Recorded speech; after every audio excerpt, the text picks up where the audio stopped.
Opiniones vertidas en este programa.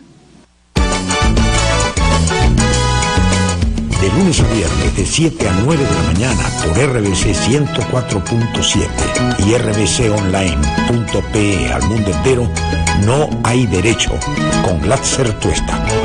Adelante ustedes.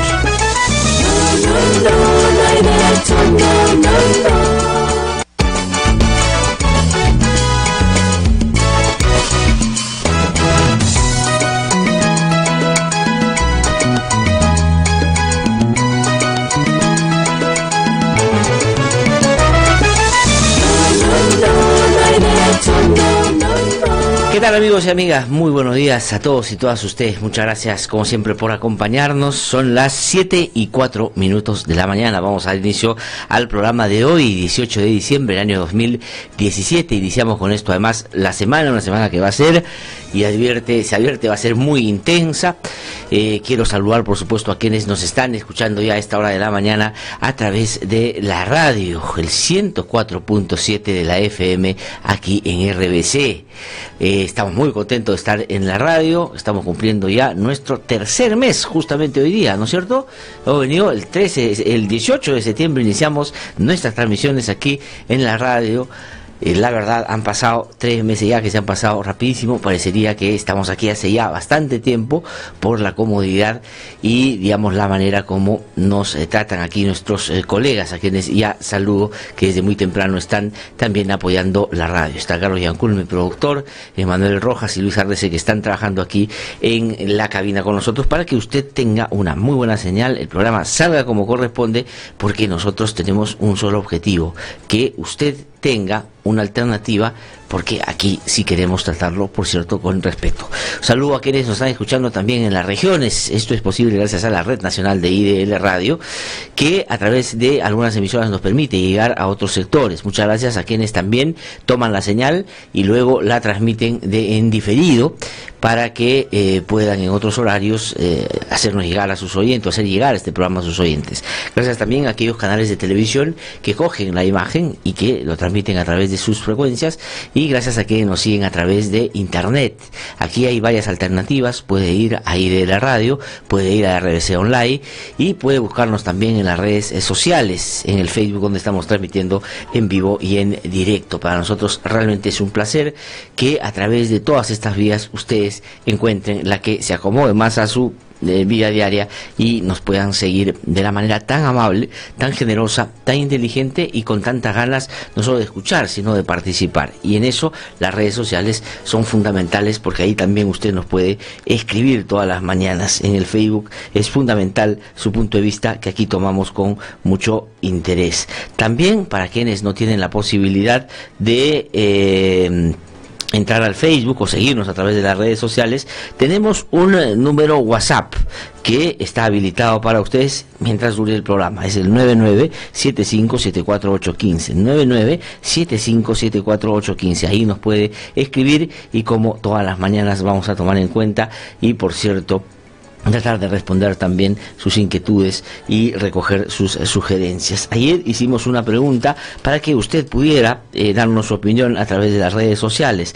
¿Crees que las declaraciones, esto a propósito de lo que anoche el presidente de la República dijo en una conferencia de prensa, o que fue una entrevista con varios periodistas, escogieron aquellos que están vinculados a los canales de televisión básicamente, y respondió? Y la verdad, como dicen muchos, yo estoy en ese grupo, no terminó de convencer en muchos aspectos, porque su defensa parecería que carece todavía de una serie de elementos que él tendrá, si existen, que mostrar más adelante. Pero voy a comentar en un ratito ese tema. Y la pregunta que hicimos a propósito de esa entrevista que diera el presidente: ¿crees que las declaraciones del presidente Pedro Pablo Kuczynski en la reciente entrevista televisada han aclarado o complicado su situación? Ahí usted ponga en el Facebook cuál es su sensación, qué cosa es lo que le dice, su sensibilidad. Usted lo ha escuchado y para nosotros es importante recoger ese punto de vista. Son las 7:08 de la mañana. Pues bueno, los medios de comunicación lo han recogido de la siguiente manera. El diario La República dice: me quieren vacar por algo que otros hicieron hace 2 años. Ese es el titular. El diario Perú 21 dice: no convenció. PPK dijo que no sabía lo que hacía su empresa. El diario El Correo dice: recibí un dividendo. El diario Gestión dice: PPK aún no despeja dudas de relación con Wansfield cuando fue ministro. El diario 1 dice: PPK contraataca, esto es un asalto al orden constitucional, están tratando de hacer una vacancia express, anuncia que irá el jueves a defenderse al Congreso, llama a defender la democracia ante los que quieren gobernar sin ganar las elecciones. El fujiaprismo sigue su atropello porque PPK admitió que recibió dividendos de su empresa que elaboró para Odebrecht, dice que no le recibió la carta de renuncia a Pedro Pablo Kuczynski. ¿Y qué cosa dice el diario El Comercio? Explicaciones de PPK no convencen a la oposición. Reitera que desconocía que Wansfield Capital asesoró a Odebrecht, pero admite que ganó algo de dinero con contratos. Bueno, vamos a analizar un poco esta situación y qué cosa es lo que está sucediendo y lo que usted no puede dejar de tomar en cuenta cuando analice o vea esta situación. No es todo lo que parece. ¿Qué cosa es lo que está sucediendo? A ver, el presidente de la República, Pedro Pablo Kuczynski, cuando ganó la elección, optó por lo que él ha llamado ayer en la entrevista que dio a estos periodistas, buscar una buena manera de relacionarse con el fujimorismo. De hecho, él ha explicitado ya en esa conversación el día de ayer que esa era su voluntad, que esa fue su estrategia, es decir, ganó la elección en un escenario muy difícil, un escenario muy tenso, y el paso siguiente que quiso dar es decir, bueno, gané la elección, vamos a empezar a correr juntos en esta carrera que dura 5 años y por lo tanto necesito la colaboración de quien ganó en el Congreso de la República, y para que eso suceda yo voy a tratar de mostrar mi lado más amable para tratar de y configurar un escenario que sea favorable para sacar adelante las propuestas que juntos, digamos, compartían con el fujimorismo y algunas otras que en el marco de la defensa del orden constitucional iban a, por cierto, primar en el accionar del mandatario para evitar cualquier abuso que pueda venir del Congreso también. Pero eso claramente no le funcionó y el presidente insistió y siguió en esa lógica. Entonces, una de las primeras cosas que uno tiene que entender para ver el panorama completo de lo que está sucediendo es quién en esta historia. Entonces, el presidente es un presidente que ganó a las justas, que no está haciendo honor y respetando el mandato que le dieron de defender eso que el fujimorismo ha querido desde el comienzo arrebatarle, y el fujimorismo es lo que pensábamos en la campaña iba a ser si ganaba la elección presidencial, pero al no haberla ganado, digamos, centró su campo de acción en el Congreso de la República, desde donde ha querido gobernar sin haber sido elegido. Entonces, esos dos sectores, esos dos actores, así se comportaron desde el primer momento. Es decir, pero Pablo Kuczynski iba, digamos, dando cariño y pruebas de amor, y los otros iban recibiendo o respondiendo con golpe y tras golpe, ¿no es cierto? Y en esa dinámica generaron un escenario que le fue siendo sumamente desfavorable al presidente de la República y que al fujimorismo lo empezó a envalentonar porque empezaban a conseguir, a veces con poco esfuerzo, algunas cosas que desde la perspectiva y el objetivo que ellos habían trazado eran fundamentales: tomar algunas instituciones, ganar en el debate en algunos temas, arrinconar a algunos ministros, tener al presidente en una situación de debilidad que claramente ya hace bastante tiempo venía mostrando y evidenciando. Entonces, todo eso hay que tenerlo en cuenta, porque esa manera de cómo ambos miraban lo que se podía venir, o armaban o querían configurar el escenario, son fundamentales para entender por qué a 18 meses, es decir, a año y medio, se ha generado una tensión de esta naturaleza que puede llevar al presidente de la República a una vacancia, que creo yo está ya bastante cantada, si es que hay algunas agrupaciones políticas no en estas últimas horas empiezan a retroceder en eso que promovieron desde el comienzo, y ahora voy a decir a qué concretamente me refiero con eso. Entonces, los actores participaron, hicieron ese papel, y finalmente las tensiones fueron produciéndose y las tensiones fueron aumentando. Pero ¿qué cosa es lo que a todo eso, que se convirtió ya en el hábitat natural donde el presidente se desenvolvía, además incorporando a eso la torpeza política, esto que él llamaba su humor inglés, las cosas que decía y que afectaban a otros sectores, la debilidad, etcétera? Se empezó el caso Lavallato, a mostrar y a dar cuenta de la magnitud que era este problema y que vino, la verdad, como un olón que finalmente terminó contaminando a varios en el escenario político.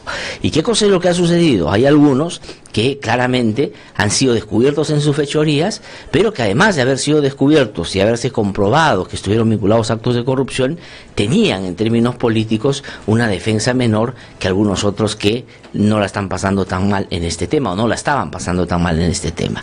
Entonces ese componente de cuánto te contamina Lavallato ha sido fundamental también para acelerar y para generar el momento difícil que estamos viviendo ahora. Es decir, cuanto más descubrimientos había, más posibilidades de ensañarse o centrar la atención de la lucha contra la corrupción sobre algunos y desentenderse de algunos otros. Por eso es que pasó lo de Humala, pasó lo de Toledo, pasó lo de Nadine y pasaron, digamos, algunos otros personajes. Pero el presidente de la República aparecía desde el comienzo con algunos asuntos por explicar, que, si bien es cierto, llamaban la atención y eran preocupantes, pero no tenían la magnitud que tienen ahora. Y no tenían la magnitud que tienen ahora por dos consideraciones: porque no se conocía más información, pero sobre todo porque hasta ese momento el presidente de la República se tomaba esto a la ligera y decía no hay nada, no tengo nada que ver con eso, y lo negaba y lo negaba. Pues resulta que después hay dos cosas que se juntan. Una que tiene que ver con el presidente de la República, que a través de la empresa Odebrecht consigue que se le dé información a la Comisión Lavallato para que ésta pueda públicamente exponer que el presidente de la República, a través de algunas empresas, o las empresas de las cuales el presidente era parte, y en una de ellas propietario único, le dio consultorías a empresas que estaban relacionadas con Odebrecht en proyectos que estaban vigentes en el momento que era funcionario público. Y eso, desde cualquier perspectiva, y ahí no hay más que discutir, constituye claramente hechos ilegales, porque una persona que es un funcionario público, además de ese nivel, no puede argumentar las cosas que el presidente de la República está argumentando ahora, que dice, yo dejé mi empresa y eran otros los que hacían esas cosas, yo como accionista solo recibía los dividendos. No, eso así pueden funcionar las empresas, pero cuando el dueño de la empresa termina siendo primer ministro, cuando el dueño de la empresa termina siendo ministro de Economía, no porque la empresa se deba preocupar de hacer las cosas de tal manera para que no contamine al ministro, es lo que hay que evaluar, sino que hizo él en su condición de funcionario para poner los candados necesarios para que ni en hechos ni en apariencia eso pudiera dar cuenta de algún tipo de conflicto de interés. O sea, lo que el presidente dice, que yo delegué, yo no sabía nada, recién me acabo de enterar de los contratos, no lo libre de la responsabilidad de aquello que en ese momento él, al asumir un cargo público, debió preocuparse, resolver y dejar totalmente saneado. O sea, un funcionario más con el peso que tiene Pedro Pablo Kuczynski no puede decir y justificar las cosas que está diciendo ahora. Entonces el presidente de la República estuvo y está involucrado en un hecho que, por cierto, debería encauzarse en el ámbito legal, y ahí seguramente él tendría que probar si hizo o no hizo lo que yo creo que claramente ya a estas alturas se ha podido mostrar. Entonces esa es la historia del presidente. Cuando eso sucedió, cuando Rosa Bartra sale y dice aquí está la prueba de que el presidente, y por eso es que nos estaban queriendo hacer la vida imposible, ¿qué pasa en la situación de PPK? Se agrava, porque ya no era el presidente débil, poco útil en materia política, totalmente impertinente, inoportuno en su manera de hacer sus bromas, que cedía al fujimorismo sin que éste le devolviera algo de cariño, en fin, todo eso ya no era o no caracterizaba únicamente al presidente. A eso había que sumarle ya que mentía, y al final que sí está metido en un hecho de esta naturaleza. Entonces esa situación le generó al presidente lo que ahora tenemos, un encauzamiento hacia la posibilidad de una vacancia. Pero ese no es el motivo por el cual el señor Kuczynski únicamente está en esta situación, sino porque a la par de que esto sucedía con Pedro Pablo Kuczynski, sucedían otras cosas también con otros actores políticos que predominan en este momento y que mandan en el Congreso de la República. Digamos, hubieron cambios en el Ministerio Público, pusieron a un fiscal capaz para seguirle los pasos a eso que podría haber sido ilegal en el financiamiento del partido de Keiko Fujimori, y al no poderlo atarantar o asustar ni a él ni al fiscal de la Nación, decidieron una embestida contra el Ministerio Público y, aprovechando de la situación de Pedro Pablo Kuczynski, trataron de salir de escena, o que estuvieran en la escena, pero ya no como imputados o interpelados, sino como los grandes moralizadores que ahora señalan al presidente como el corrupto. Es decir, sin este segundo elemento de complicaciones para el fujimorismo, no hubiera sido o no se hubiera dado la intensidad que hay con la búsqueda de la vacancia del presidente de la República. Es decir, no es el fujimorismo haciendo señalamiento porque considera que hay que moralizar el país. No, eso de ninguna manera.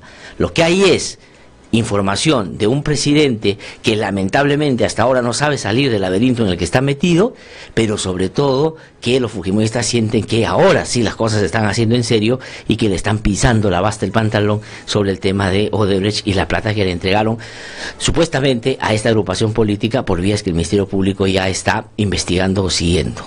Y por eso es que han acelerado y precipitado este asunto. Es decir, es como que tú estás viendo que a los otros le cae, y tú estás mirando desde el balcón, de pronto a ti te cae una fuerte, y tú, lejos de defenderte, lo que haces es, usando tu poder, generas un escenario para jalar la alfombra o patear el tablero, y eso es lo que quiere hacer el fujimorismo. Y le pido a usted que entienda esa perspectiva, porque solo entendiendo eso puede, digamos, saber o llegar a la conclusión de por qué los fujimoristas tienen tanta beligerancia y por qué lo quieren hacer tan rápido, por qué quieren sacar esto ya. Es por eso, no es porque quieren resolver el problema y que les parece que la corrupción hay que luchar, caiga quien caiga y frontal. No, eso no es su objetivo. Su objetivo es, digamos, disimular, dejar de lado y girar y patear el tablero para que a ellos no les caiga. Y lo que no saben ellos, que en el medio del avasallamiento contra el Tribunal Constitucional, contra el Ministerio Público se ha parado bien, ha hecho tranquilos. Nosotros vamos. Ya el fiscal José Domingo Pérez ha dicho que va a denunciar a los congresistas que buscaron atarantarlo en la diligencia de los allanamientos. Y han habido allanamientos. Hay testimonios que ustedes van a escuchar acá en el programa de gente que empieza a contar cómo se falseó información para justificar ingreso de dinero a la campaña Keiko Fujimori del 2011 que no se sabe de dónde venía. Entonces, ellos están muy preocupados y su manera de reaccionar es a ladrón, buscando tirarse al presidente de la República abajo. Que el presidente de la República está metido en un asunto serio y que la verdad cada vez que uno lo escucha, lejos de generar, digamos, a una sensación de que está mejorando su situación, dice, oye, ¿para eso ha salido ayer?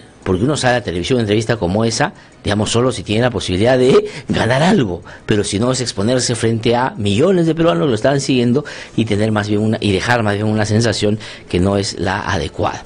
Porque entonces, eso es lo que ustedes tienen que entender. Entonces, ¿qué cosa es lo que tiene el fujimorismo en su cabeza? ¿Por qué lo quieren hacer tan rápido? ¿Por qué lo aprobaron al caballazo en su alianza con el aprismo el día jueves, la admisión? ¿Y por qué este jueves quieren darle una hora al presidente para después votar la vacancia y sacarlo? Porque cuanto más tiempo se ahorren, más posibilidades hay de que ellos puedan controlar el escenario. Eso es. Y les voy a explicar clarito qué cosa es lo que están pensando ellos, porque esto me lo ha contado gente que está metida en el fujimorismo, que si saben quién es, la verdad, como he dicho, ya le van a cortar la cabeza, pero me ha contado con lujo de detalles. ¿Qué cosa es lo que quieren los fujimoristas? ¿Cuál es su plan óptimo, su plan máximo, la máxima, como se dice? Es traerse abajo a Pedro Pablo Kuczynski. Luego, digamos, van a poner a Vizcarra, que esa sería la sucesión constitucionalmente establecida, y luego de eso van a hacer la vida imposible a Martín Vizcarra y se lo van a bajar. Luego va a venir, digamos, no va a ser difícil probablemente por una serie de cosas que van a empezar a salir. Y en segundo lugar, lo que van a hacer cuando suceda Mercedes Arauz, que es la segunda vicepresidencia, digamos, no voy a desarrollar el tema porque su debilidad política, que ha sido mostrada ya en medio de estas circunstancias como premier, va a finalmente concluir en que ella no va a seguir en la presidencia de la República, aunque muchos dicen que le encantaría, pero en fin, eso no depende tanto de ella.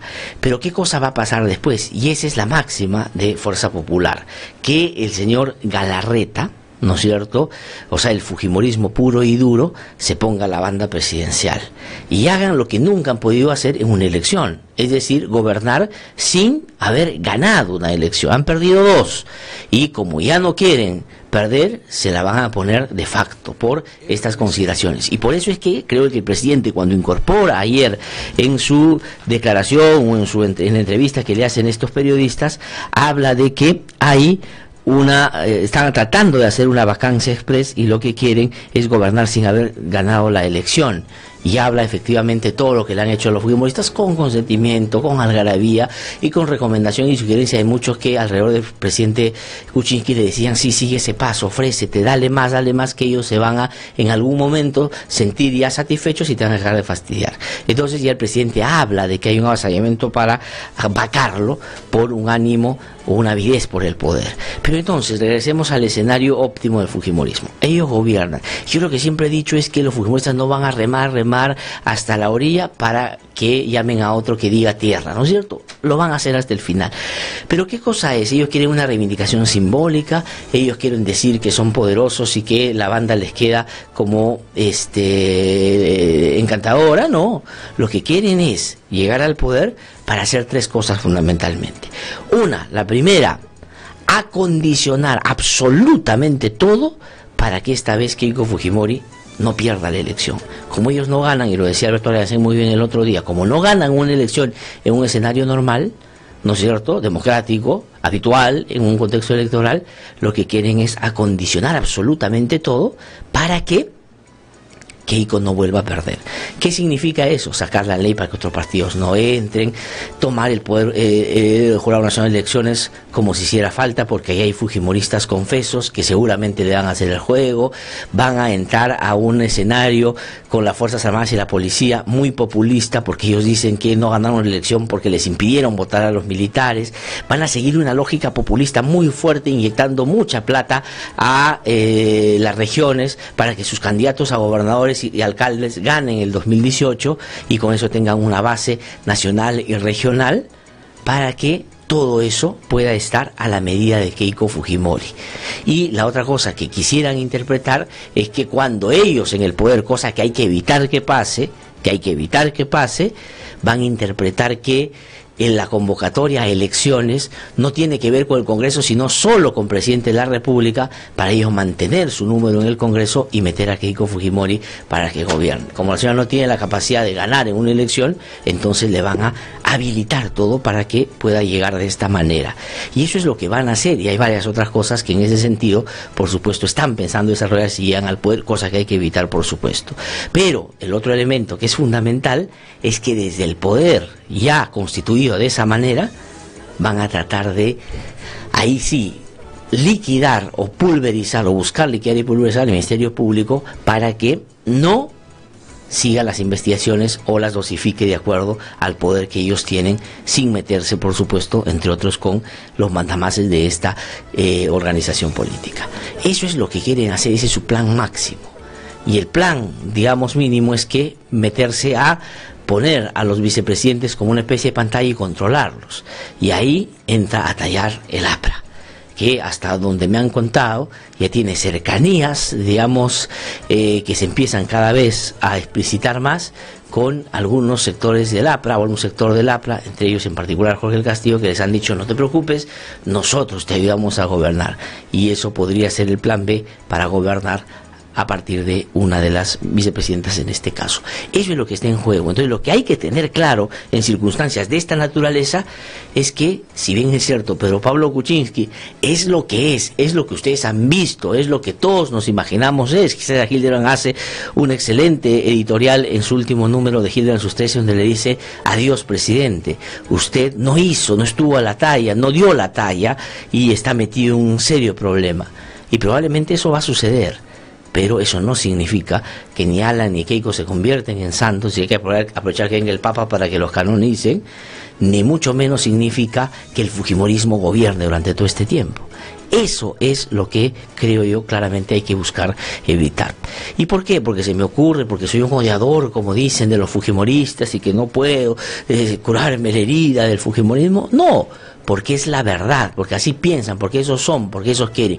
Y por eso es que me parece que otras agrupaciones que dicen ser demócratas y otras que son claramente democráticas, lo que tienen que hacer es distanciarse del fujimorismo, mantener la voluntad de resolver el problema de Pedro Pablo Kuczynski, que está metido en un problema, pero tienen que hacerlo como la ley y el Estado constitucional de derecho manda, respetando algo que es fundamental y es fundamental para todos, que se llama debido proceso.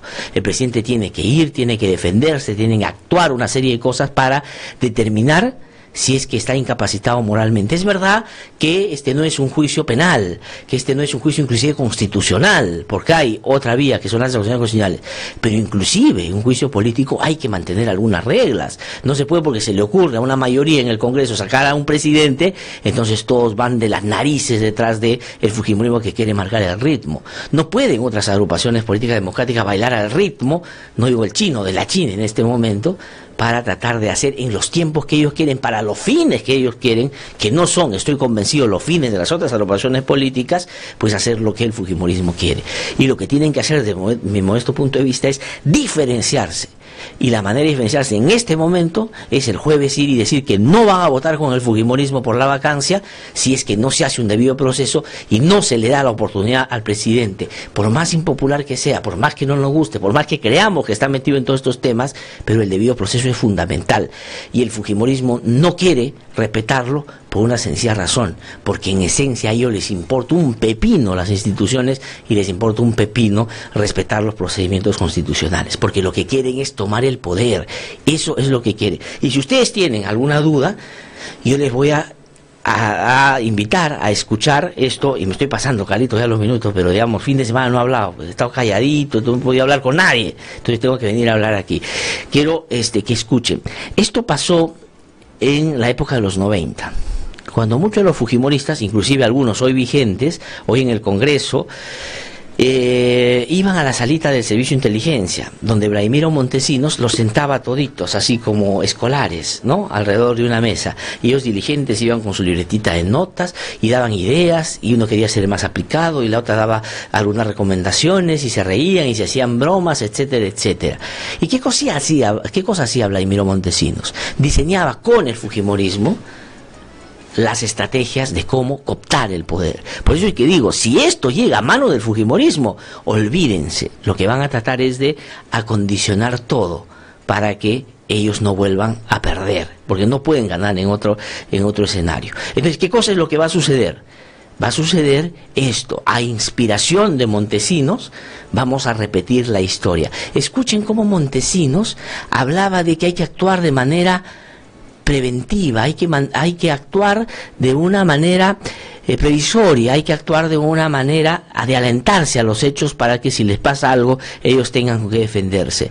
Y eso que en política podría ser, digamos, hasta un buen consejo.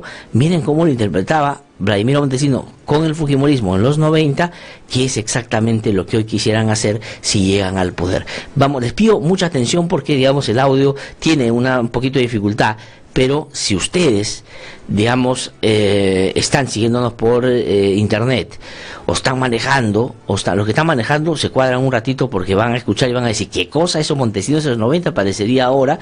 Y escúchenlo con tranquilidad. Para ustedes la inspiración del fujimorismo, Vladimiro Montesinos. No podemos dejar de reconocer que tenemos un control del poder judicial y del Ministerio Público. Teníamos en contra como ente político al Consejo Nacional de la Magistratura. Y en cuanto al Tribunal Constitucional que estaba en contra, hemos pasado a tener una situación positiva acá, y una situación positiva acá, y una situación positiva acá. Mi pregunta es, llegamos a 2000, gana el presidente Fujimori el año 2000 y tenemos este trecho. ¿Qué pasa? En este momento nosotros no sabemos si tendremos mayoría en el Congreso. ¿Qué pasa si perdemos el control del Poder Judicial y del Ministerio Público y tenemos un proceso constitucional en contra en esta trayectoria? ¿Qué va a pasar con el Ejecutivo? Nos mata. ¿Ah? ¿Se dan cuenta cuál es el razonamiento? Nosotros tenemos que entrar o tomar el poder para manejar todas las instituciones, porque si no nos va bien, tenemos que tener el control de esas instituciones. Y eso es lo que van a hacer. Es decir, para que no nos vaya mal, lógica preventiva, hay que garantizar que todo esté lo suficientemente controlado para que esta vez sí no nos hagan lo que nos hicieron, porque ellos dicen que les han robado la elección. No, lo que ha pasado es que la gente no quiere al fujimorismo en el poder. ¿Y por qué si la gente no quiere al fujimorismo en el poder? Porque ellos se tienen que hacer el poder generando un procedimiento de vacancia sin respetar el debido proceso para bajarse a un presidente tan débil como este. Es decir, el presidente ha hecho algunas cosas que me parecen interesantes y no lo voy a defender, pero ha dicho, acá hay un interés por vacar y tomar el poder. Claro, se da cuenta año y medio después cuando le hemos venido diciendo, o varios le hemos, no sé si varios, algunos le hemos venido diciendo. ¿Y qué nos decían? Esos aguafiestas, esas aves de mal agüero, esos odiadores que no quieren ver al país reconciliado, que quieren que se peleen todo el... Ahí está, esas son las consecuencias. Pero además el presidente está metido en un hecho que tiene que por cierto responder. Pero el presidente ayer se preguntaba, ya, supongamos que esto es de verdad, ¿es suficiente para vacar a un presidente eso? ¿O no? Esas son las preguntas que uno tiene que hacerse. Yo no voy a defender a Pedro Pablo Kuczynski, pero ¿el fujimorismo realmente quiere que las cosas mejoren para el país? ¿O quiere aprovecharse de estas circunstancias para lo que dice Montesinos? En los 90, lo que decía y hacía Montesinos con Fujimori, hay que tomar todo, porque si nos va mal, desde las instituciones tomadas vamos a habilitar el escenario que nos sea favorable. Eso es, señores y señores. Soy Glatzer Tuesta y voy a tener el gusto de estar con ustedes esta mañana. Más adelante les vamos a pasar extractos de lo que le duele a los fujimoristas ahora, que hay testimonios que dan cuenta de aportes fantasmas en Fuerza Popular, y eso no les gusta que conozcamos, y por eso ¡bum!, quieren jalar la alfombra y tumbar a Kuczynski, y Kuczynski todo el tiempo así, ¿no es cierto?, bailando, ha pensado que nunca le iba a pasar esto. Y miren, ahí está. Son las 7:34 de la mañana. Vamos a una pausa, regreso un instante. Estamos aquí en No Hay Derecho. Soy Carolina Ollague, hermana de Dora Ollague, estudiante de la Universidad Nacional Enrique Guzmán y Valle, La Cantuta. Ella fue detenida, desaparecida, torturada y ejecutada extrajudicialmente la madrugada del 18 de julio de 1992 por el Destacamento Colina, el grupo armado dirigido por el expresidente Alberto Fujimori, quien hoy está preso por los crímenes cometidos. El indulto es un insulto. Antojos y manjares de Raúl y Ángela.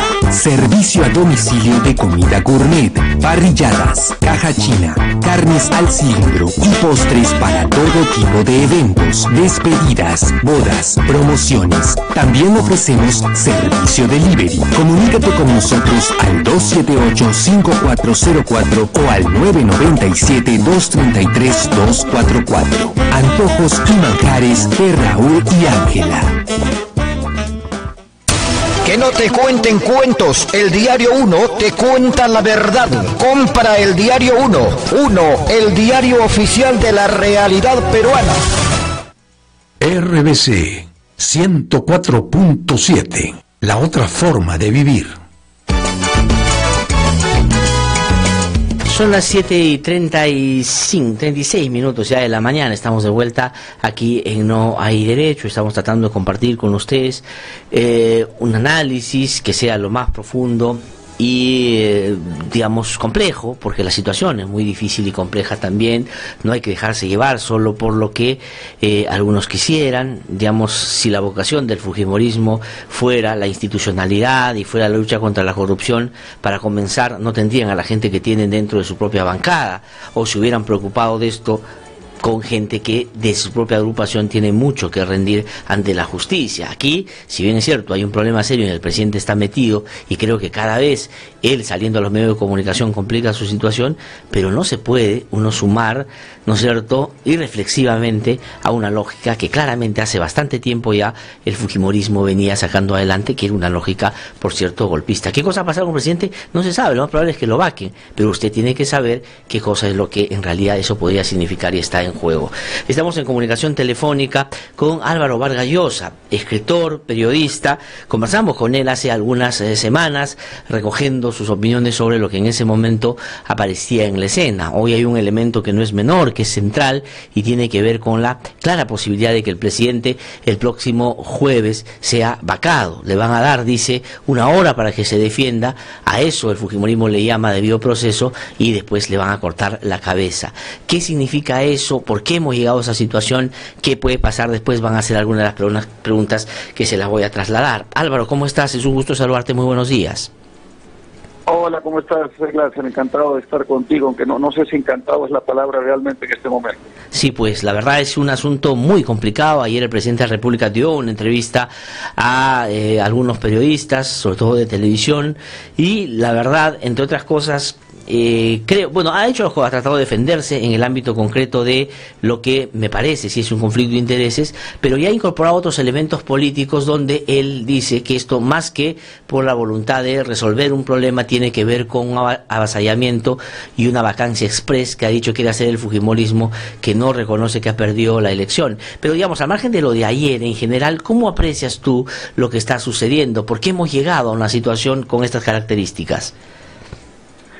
Mira, yo hago una distinción, una separación entre dos cosas que creo que no tienen en este momento, por la urgencia, la gravedad, el contexto, el mismo peso. Una es la cuestión de si el presidente obró bien, obró mal, si fue prudente, fue imprudente, si hubo o no hubo conflicto de interés, porque esa es una discusión importantísima y válida, pero no es la inmediata. La inmediata es la vacancia presidencial, la destitución del presidente de la República en el Congreso. Esa es la discusión en este momento prioritaria. Y la única pregunta que cabe hacerse frente a eso es si hay elementos suficientes para determinar que el presidente tiene una incapacidad moral, es decir, que cometió graves delitos que justifiquen una expulsión del poder por parte del Congreso de la República. Ese es verdaderamente en estos momentos el único asunto que interesa. Todos los demás asuntos, que son importantísimos, se tendrán que discutir en otro momento, pero en este momento ese para mí es el único criterio que debe primar. Y desde tu punto de vista, ¿hay o no hay, disculpa que te interrumpa Álvaro, desde tu punto de vista, ¿hay elementos suficientes, sustantivos y rebatibles de que el presidente, digamos, está incapacitado moralmente para gobernar? ¿Qué es lo que la Constitución establece? ¿Se tendría que probar para poder proceder con una vacancia? Para mí, Glatzer, lo único que justificaría eso es haber llegado a un grado determinado de certeza de que hubo sobornos, de que hubo una relación directa entre las decisiones que como ministro o como presidente de Proinversión tomó Pedro Pablo Kuczynski en su momento y el dinero que recibió la empresa de la que era accionista. Es decir, si había una relación de causa-efecto entre las dos cosas, por tanto un soborno.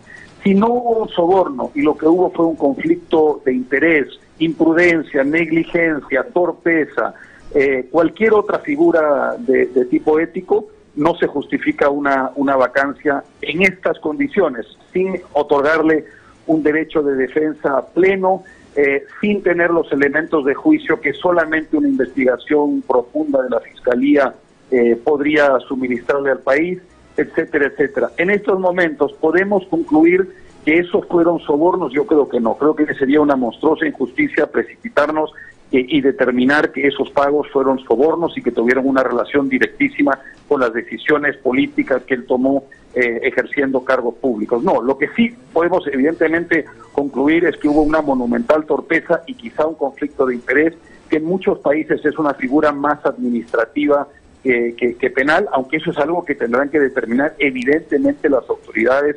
jurisdiccionales del país, empezando por el Ministerio Público que va a iniciar una investigación. Pero la decisión de la vacancia presidencial es una decisión de otra índole, es una decisión política y que se tiene que basar en una situación verdaderamente extrema. Y esa situación extrema solamente se puede justificar si nosotros llegamos a la conclusión fehaciente de que el señor Kuczynski recibió a través de Westfield pagos en calidad de soborno por las decisiones políticas que tomó. Estamos muy lejos de haber llegado a esa conclusión, Glatzer. Y tomar una decisión tan grave como la vacancia en base a lo que se conoce en estos momentos es un acto verdaderamente grave que solo se explica por lo que ha sido una conducta desleal con la democracia desde el primer día que el presidente Kuczynski ejerció la primera magistratura de la nación, con la complicidad, a mi modo de ver, verdaderamente inaudita del partido aprista. Sí, ahora, sobre esto último, desde tu punto de vista, Álvaro, entonces, si no se configura, digamos, lo que la Constitución claramente establece como requisitos para la vacancia, que es determinar la incapacidad moral, solamente, digamos, lo explica el desapego del fujimorismo con el sistema democrático y, digamos, algunos partidos democráticos que, como tú dices, incomprensiblemente se suben a esa ola, o ves algunos otros elementos que tienen que ver y que se desprenden de ese comportamiento también y de las propias investigaciones en el caso Lavallato, que está un poco detrás los pasos también de otras agrupaciones políticas que hoy están muy interesadas en sacar al presidente. No, claro, sin ninguna duda. Es decir, lo que digamos responde a esa pregunta, Glatzer, es la evidencia abrumadora de que la bancada principal del Congreso está tratando de avasallar a las instituciones jurisdiccionales del país, empezando obviamente por el Ministerio Público y continuando con nada menos que el Tribunal Constitucional. La gravedad de esa campaña de demolición y de avasallamiento de esas instituciones ha quedado en evidencia hace muy poco rato por el pronunciamiento que ha hecho nada menos que la Comisión Interamericana de Derechos Humanos, ¿no? Que ha pedido detener ese proceso. Es un proceso que apunta claramente a tomar el control del Tribunal Constitucional, que equivale en cierta forma a destruirlo, porque el control político por parte de una fuerza que aspira al gobierno de una institución como esa, evidentemente es equivalente a destruir esa institución y convertirla en algo completamente distinto, desnaturalizarla, instrumentalizarla. Sí, ahora, y si que esto se produjera, es decir, porque, o cómo explicas, antes de eso, tú decías, no tienes una explicación en el partido aprista de por qué, digamos, termina junto, pegándose o avalando una intencionalidad de esta naturaleza, teniendo en cuenta que lo que tú has resumido son las verdaderas intenciones del fujimorismo. Pero no solo ha sido el APRA que, digamos, va detrás de la posibilidad de la vacancia, han sido otras agrupaciones también. Por ejemplo, Alianza para el Progreso hasta hace poco era, diríamos, un aliado del gobierno, o era muy cercano al gobierno, que ha dicho primero o renuncia o vamos por la vacancia, y cada vez se están apuntando más en esa dirección. La izquierda, en sus dos representaciones en el Congreso, también están un poco en esa misma línea. ¿Por qué, digamos, se ha ido generando esto con agrupaciones que, claro, podrían de repente tener cuestionamientos serios con el presidente, como creo que hay, y tú lo has dicho también, pero apuntar en esa dirección, ¿por qué? Bueno, es una pregunta difícil de contestar sin estar en la piel de ellos. Evidentemente debe haber gente ahí que de buena fe se siente confundida, se siente descolocada, y siente que esto puede tener un costo político para cualquiera que sostenga el gobierno en este momento. Seguramente esas son las consideraciones que pesan en el ánimo de algunos de ellos, y en otros puede haber consideraciones menos sanas y menos limpias. Obviamente es difícil juzgar eso desde la distancia, pero hay que plantear claramente la gravedad, digamos, de la decisión que van a tomar si es que deciden apoyar esta vacancia presidencial, esta expulsión del presidente del poder. Es decir, la izquierda peruana, que ha jugado un papel determinante en la última elección para la posibilidad de que el presidente Kuczynski, que venía en una tremenda desventaja después de la primera vuelta, pudiera obtener la victoria en la segunda, y así evitar que el país cayera en manos de una fuerza política que evidentemente está enemistada con los más elementales principios de gobierno democrático, como lo ha demostrado desde la oposición Fuerza Popular. De manera que la izquierda tiene que tomar una decisión, que es la decisión que estamos todos los ciudadanos tomando en estos momentos en nuestro fuero interno, Glatzer. A nadie le parece una situación cómoda y una situación fácilmente defendible lo que ha hecho el presidente. Es decir, cualquiera que te diga que el presidente ha obrado bien, que el presidente es defendible desde todo punto de vista, evidentemente está cometiendo un exceso inaceptable. El presidente no ha obrado bien, el presidente ha cometido muchísimos errores importantes en esta situación, pero lo que hay que poner en la balanza es si eso justifica una decisión que va a tener unas consecuencias institucionales y políticas muy graves para el país, y que va a abrir las puertas para que gente que ha demostrado una conducta absolutamente desleal con la democracia se apodere de las instituciones y probablemente ponga al sucesor del presidente Kuczynski a su servicio, de un modo que le facilite mucho esa estrategia de copamiento institucional para preparar el terreno para una futura captura del poder. ¿Quiere la izquierda hacerse responsable ante la historia del país de todo eso? ¿Quiere la izquierda sufrir las consecuencias de eso? Porque lo primero que va a hacer el fujimorismo en la medida en que logre capturar más y más instituciones va a ser perseguir a la propia izquierda, como ya lo hizo en su momento.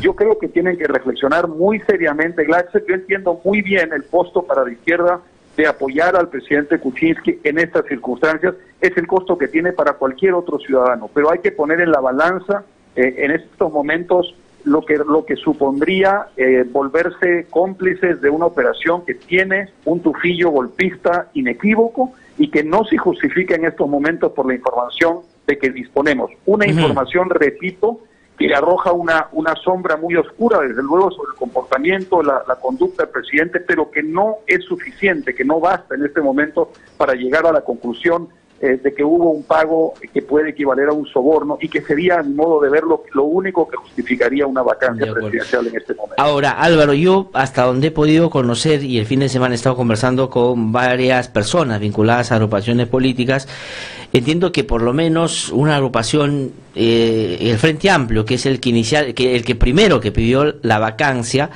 ahora, después de haber visto lo que viene sucediendo y la avidez con la que el fujimorismo, digamos, persigue el poder y la manera como efectivamente quiere que se hagan las cosas de un día para otro sin respetar el debido proceso, va a distanciarse el fujimorismo, no votando por la vacancia si es que lo quieren hacer el mismo jueves, sino más bien darle un tiempo al presidente para que pueda responder y después de eso evaluar esta posibilidad, porque el fujimorismo lo que quiere...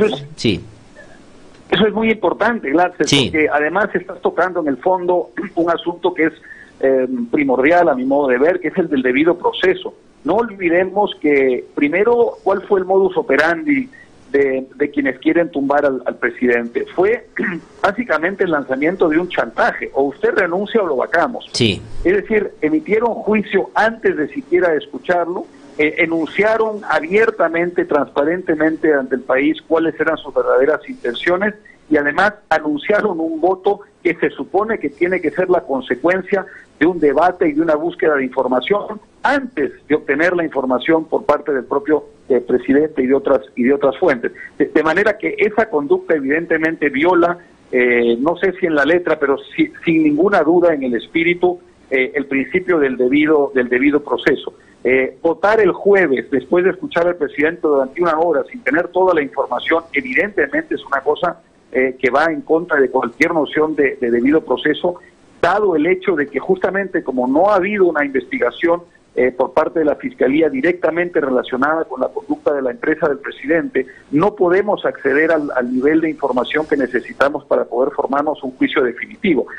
Va a ser muy difícil que con una hora de exposición el presidente pueda suministrar al Congreso toda esa información de un modo que permita hacer un juicio tan rápido, ¿no? Así que hay que evaluar con mucho cuidado ya no solamente el fondo del asunto, sino también las formas, porque estamos en una democracia que todavía es frágil, que todavía es precaria y contra la cual conspiran 24 horas al día fuerzas que hoy día tienen el control del Congreso. Sí, y digamos, para ir terminando, agradeciéndote, por supuesto, la gentileza de contestarnos, Álvaro, dos cosas. Una, tú decías que en la eventualidad de que suceda y prospere la vacancia y que deje el presidente Kuczynski de serlo, hay la sucesión planteada por la Constitución que sus vicepresidentes sigan, digamos, la cadena hasta el 2021. Pero ¿tú crees que ese sería el escenario del fujimorismo para tratar de cooptar, en medio de una debilidad de origen de un vicepresidente como presidente, para seguir cooptando, pero inclusive hay la posibilidad, pese a que los fujimoristas salen explícitamente a negarlo, pero cada vez que salen a negar algo o a decir que no lo van a hacer, yo más bien pienso lo contrario, porque eso es lo que su historia nos ha mostrado. Han dicho que van a respetar el trabajo de los vicepresidentes, pero el otro escenario podría ser que eso no sea así, los dos tengan que renunciar, se vayan o lo saquen y finalmente eso termine en manos del Congreso, que está manejado por el fujimorismo. Es decir, que el fujimorismo se haga de la presidencia sin haber ganado la elección. Eso, desde tu punto de vista, ¿qué podría concretamente significar? Mira, Glatzer, el fujimorismo tiene una estrategia permanente y tácticas cambiantes en función de esa estrategia permanente. La estrategia permanente es tomar el poder. Tomar el poder, someter a las instituciones de la democracia y hacer exactamente lo mismo que hicieron en los años 90, que es destruir la democracia desde dentro. Hace algún tiempo la modalidad en Perú y América Latina era el golpe desde fuera de la democracia. Hoy en día la modalidad es erosionar, socavar a la democracia desde dentro. En eso el fujimorismo es una fuerza absolutamente maestra. Y en estos momentos lo que están es con una estrategia permanente de captura, de toma del poder para destruir la democracia desde dentro. Las tácticas van cambiando en función obviamente de las circunstancias. En este momento a lo mejor la táctica consiste en someter al eventual sucesor del presidente Kuczynski, pero si el eventual sucesor del presidente Kuczynski resulta una persona demasiado díscola para su gusto, entonces tendrán razones para vacarlo a él también. No puedo dejar de apuntar la monumental ironía y monumental contradicción y monumental hipocresía que supone que en estos momentos se esté tratando de facilitar la llegada a la presidencia de la República, Fuerza Popular, a una persona a la que Fuerza Popular obligó a renunciar cuando era ministro, ¿no es cierto? Uh-huh. El ministro Vizcarra fue acusado de todo tipo de barbaridades en relación con el proyecto de Chinchero, del aeropuerto de Chinchero, por la propia Fuerza Popular, que hoy en día está diciéndonos que sí tiene la capacidad moral para sustituir al presidente Kuczynski. Esto lo único que expone, además de mucha hipocresía, es simplemente una capacidad permanente para ir cambiando las tácticas en función de la estrategia. Por eso es muy difícil responder a tu pregunta. No sé a qué apuntan ellos desde el punto de vista inmediato, si a someter al señor Vizcarra, a darle un tiempo para guardar las apariencias y luego iniciar un proceso de vacancia contra él. Todas las opciones están abiertas. Sí. Por eso en este momento hay que tener muy claro, Glatzer, a dónde apunta Fuerza Popular. Apunta, repito, a destruir la democracia desde dentro de la democracia, guardando unas hipócritas apariencias para que no puedan ser acusados de golpistas. No hay que caer en ese juego, porque ya el Perú cayó en ese juego en el pasado y las consecuencias fueron funestas. Álvaro, carísimo, te agradezco muchísimo por haber conversado con nosotros. Esto es algo que, digamos, nos va a tener durante esta semana seguramente intenso, profundamente comprometidos en un debate y en la defensa clara de lo que son los basamentos fundamentales del sistema democrático y efectivamente de hacer y explicitar las verdaderas intenciones de quienes están detrás de todo esto. Muchísimas gracias por haber conversado con nosotros. Hasta otro momento. Muchas gracias a ustedes, gracias. Muy amable, muy amable. Ha sido Álvaro Vargas Llosa, entonces, que ha conversado con nosotros esta mañana. Y lo ha dicho claro, no tengo por qué hacer ni siquiera un resumen, solamente decir que claramente hay una claridad en torno a los verdaderos objetivos de quienes hoy se quieren instalar como los moralizadores. Digamos, si uno ve el comportamiento del fujimorismo en el Congreso y ve su propia bancada y ve cómo está compuesto y ve la poca catadura moral de algunos de sus integrantes que falsean documentos, que mienten, que están vinculados a hechos, la verdad, bastante discutibles y graves. Inclusive su propio secretario general investigado por lavado de activos, la propia Keiko Fujimori en medio de investigación por lavado de activos, en fin, y financiamiento ilícito de los partidos. En fin, uno se dice, ¿esos son los que van a hacer la escala de valores en el Perú hoy? Es decir, ellos nos van a decir quiénes son los buenos, quiénes son los malos, quiénes son los morales, quiénes son los inmorales, quiénes son los amorales. Ellos son los que van a escribir la historia del Perú de acuerdo a su manera de ver las cosas, que no ha sido compartida por el Perú durante los últimos años, por eso es que han perdido las elecciones. ¿Eso es lo que queremos? Ya, Kuczynski termina siendo poco relevante si uno quiere en términos como personaje político, pero no tiene por qué la consecuencia ser ahora que el fujimorismo gobierne abiertamente o que gobierne presionando a algunos de sus vicepresidentes. Eso es lo que queremos para el Perú, esa es la pregunta que hay que hacernos. ¿Y qué cosa es, y antes de irme a la pausa, son las 7:55 de la mañana, qué cosa es lo que le genera escozor, le genera malestar a los fujimoristas hoy día en el Congreso? Por supuesto que cada vez se consolidan más alrededor de Keiko Fujimori, porque Kenji, al margen de su solitario voto en contra de la posibilidad de la vacancia, pues no tiene nadie más que lo siga. Entonces, ¿qué cosa es lo que a ellos les preocupa? Vamos a escuchar, no sé si Emanuel, Carlitos, tenemos este audio para nuestros oyentes. Tenemos un audio de un señor que se llama Segundo Crisanto, ¿ya? Que es una persona a la que hicieron, ¿no es cierto?, que firmara o que buscaron que firmara un documento diciendo que había aportado $5.000 a la campaña de Keiko Fujimori en el 2011, y se lo dijo, según la versión de este señor, Rolando Reategui, que es congresista de la República y muy cercano a Keiko Fujimori y uno de los choferes del mototaxi, ¿no es cierto? No, él debe ser el lleva-lleva o el jala-jala, ¿no? Uno de esos, porque no creo que le dé para manejar. Entonces, este señor dice que todo esto se falsificó y a él quisieron comprometerlo en un hecho que por supuesto él ha denunciado. Vamos a escuchar a un fantasma, ¿no es cierto? Alguien que aparece como que hubiera aportado $5.000 y dice que nunca aportó. Y dice que como él hay varios otros que también les pusieron esa misma condición y que si hablan, cosa que el fiscal José Domingo Pérez está consiguiendo, pues vamos a llegar a una sola conclusión, que esos cócteles millonarios que hizo Fuerza Popular parece que podían haber sido pura finta. Vamos a escuchar qué dice uno de los testigos en este caso. El señor Rolando Reategui ya era congresista de la República por San Martín y él nos convocó y nos dijo que nosotros nos pongamos como aportantes de la campaña de Keiko. Y yo, bueno, quizás nunca me ha pasado esto, con la honestidad de quizás de que él era el congresista por San Martín, padre de la patria, ¿qué íbamos a pensar que nos iba a involucrar en estos problemas? Él le firmé un papel en blanco, no tres, uno, le firmé yo dándole una copia y me DNI.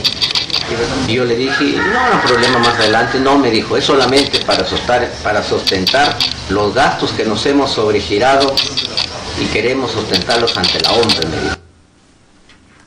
Ahí está, ese es uno de los testigos, digamos, en la investigación, pero una de las personas que, digamos, cuenta cómo a él le ofrecieron todo lo que le ofrecieron y la manera como le dijeron para que pusiera su nombre, diciendo que él estaba aportando $5.000 cuando en realidad eso no es lo que había hecho.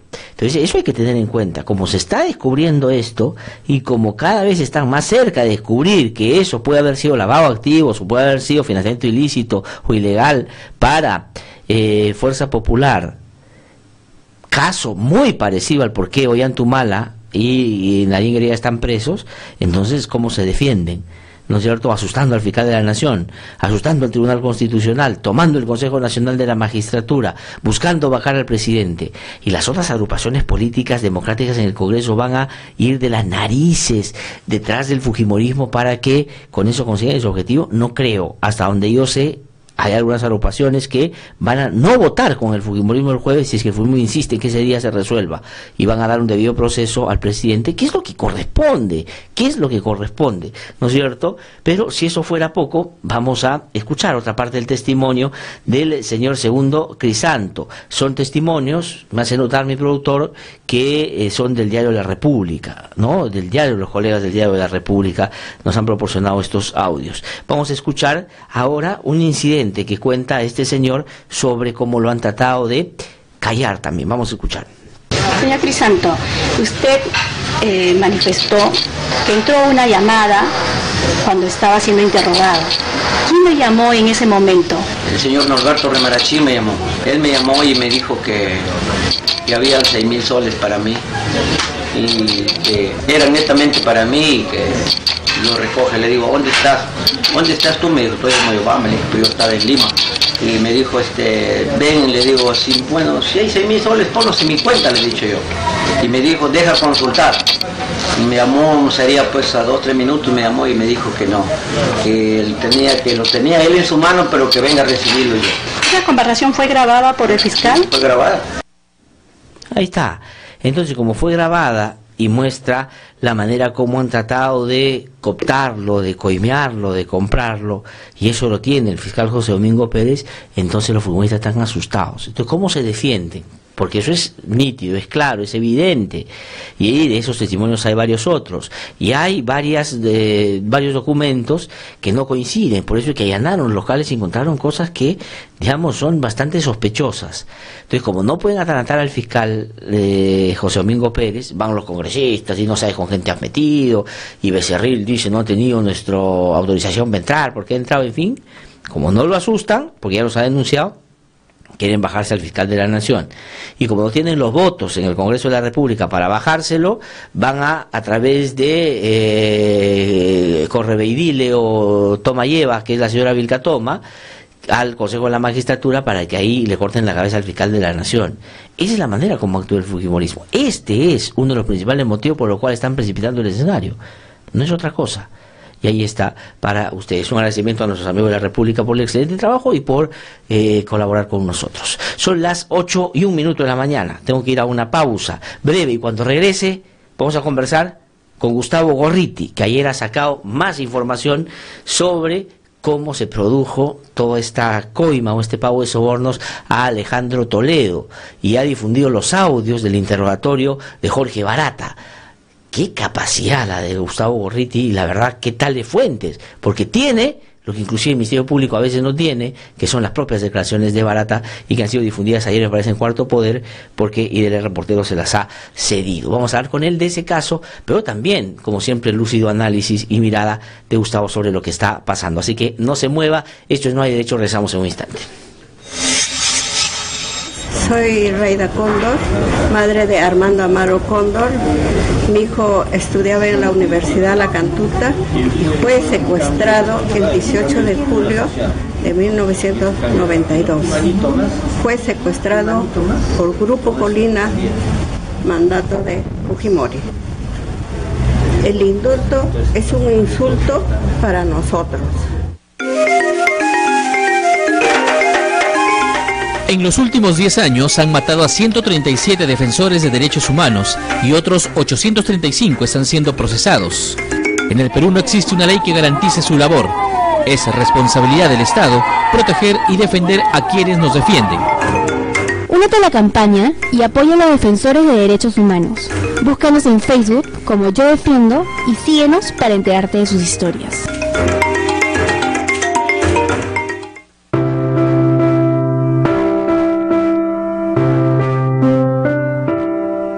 Soy Glatzer Tuesta y espero que la ilusión de la Navidad perdure siempre en sus corazones. Es el sincero deseo del programa No Hay Derecho de IDL Radio, que se transmite de 7 a 9 de la mañana todos los días aquí en RBC Radio.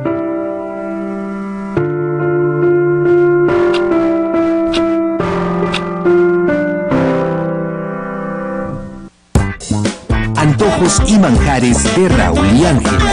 Servicio a domicilio de comida gourmet, parrilladas, caja china, carnes al cilindro y postres para todo tipo de eventos, despedidas, bodas, promociones. También ofrecemos servicio delivery. Comunícate con nosotros al 278-5404 o al 997-233-244. Antojos y manjares de Raúl y Ángela. RBC 104.7, la otra forma de vivir.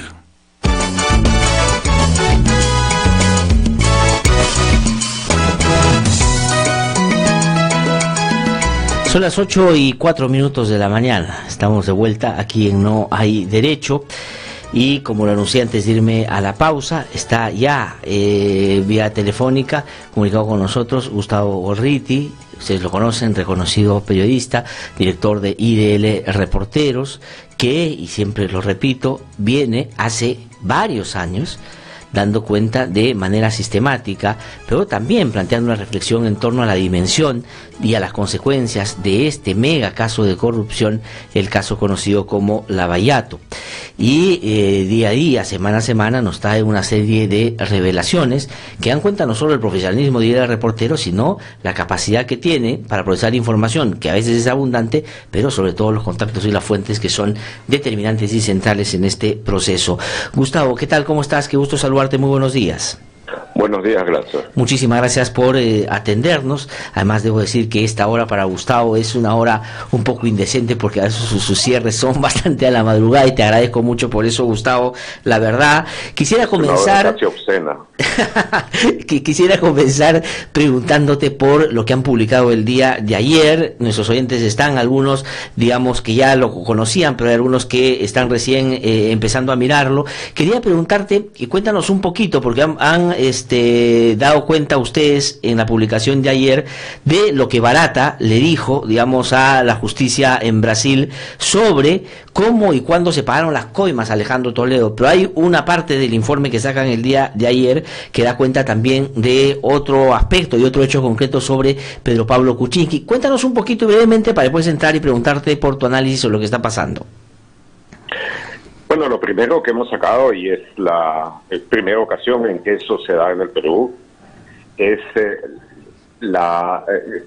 el video de la confesión, de la primera confesión que hizo en Brasil Jorge Barata, detallando cómo había sido la gestión inicial y luego la concreción del pago de la coima solicitado por gente cercana, en Avi Danon, para ser más específico, luego gente que trabajaba para Joseph Maiman, con eventualmente la presencia de Toledo, de una coima que primero se pidió que fuera de $35 millones por concederles, darles la buena pro para realizar 2 trechos importantes de la interoceánica sur. Y cómo el gobierno de Toledo ayudó, en efecto, para que eso se agilizara al máximo, para que pudieran ganar y para que las objeciones que hizo la Contraloría en su momento, a través de la entonces vicecontralora Rosa Urbina, fueran rápidamente desechadas para que pudieran empezar ellos con la obra. Cuenta cómo hubo una reunión eventualmente en el Hotel Copacabana Marriott en Río de Janeiro, en la cual él discutió con 2 empleados de alto nivel de Joseph Maiman, con la presencia de Toledo y de Maiman en un ambiente muy cercano, sobre la coima. Finalmente, cómo se fue pagando a través de la Oficina de Operaciones Estructuradas en cuotas, y que no alcanzó a hacer los 35 millones, sino lo dejaron en 20 millones, puesto que, como ellos dijeron, el gobierno de Toledo no había cumplido con todas las cosas que les pidió.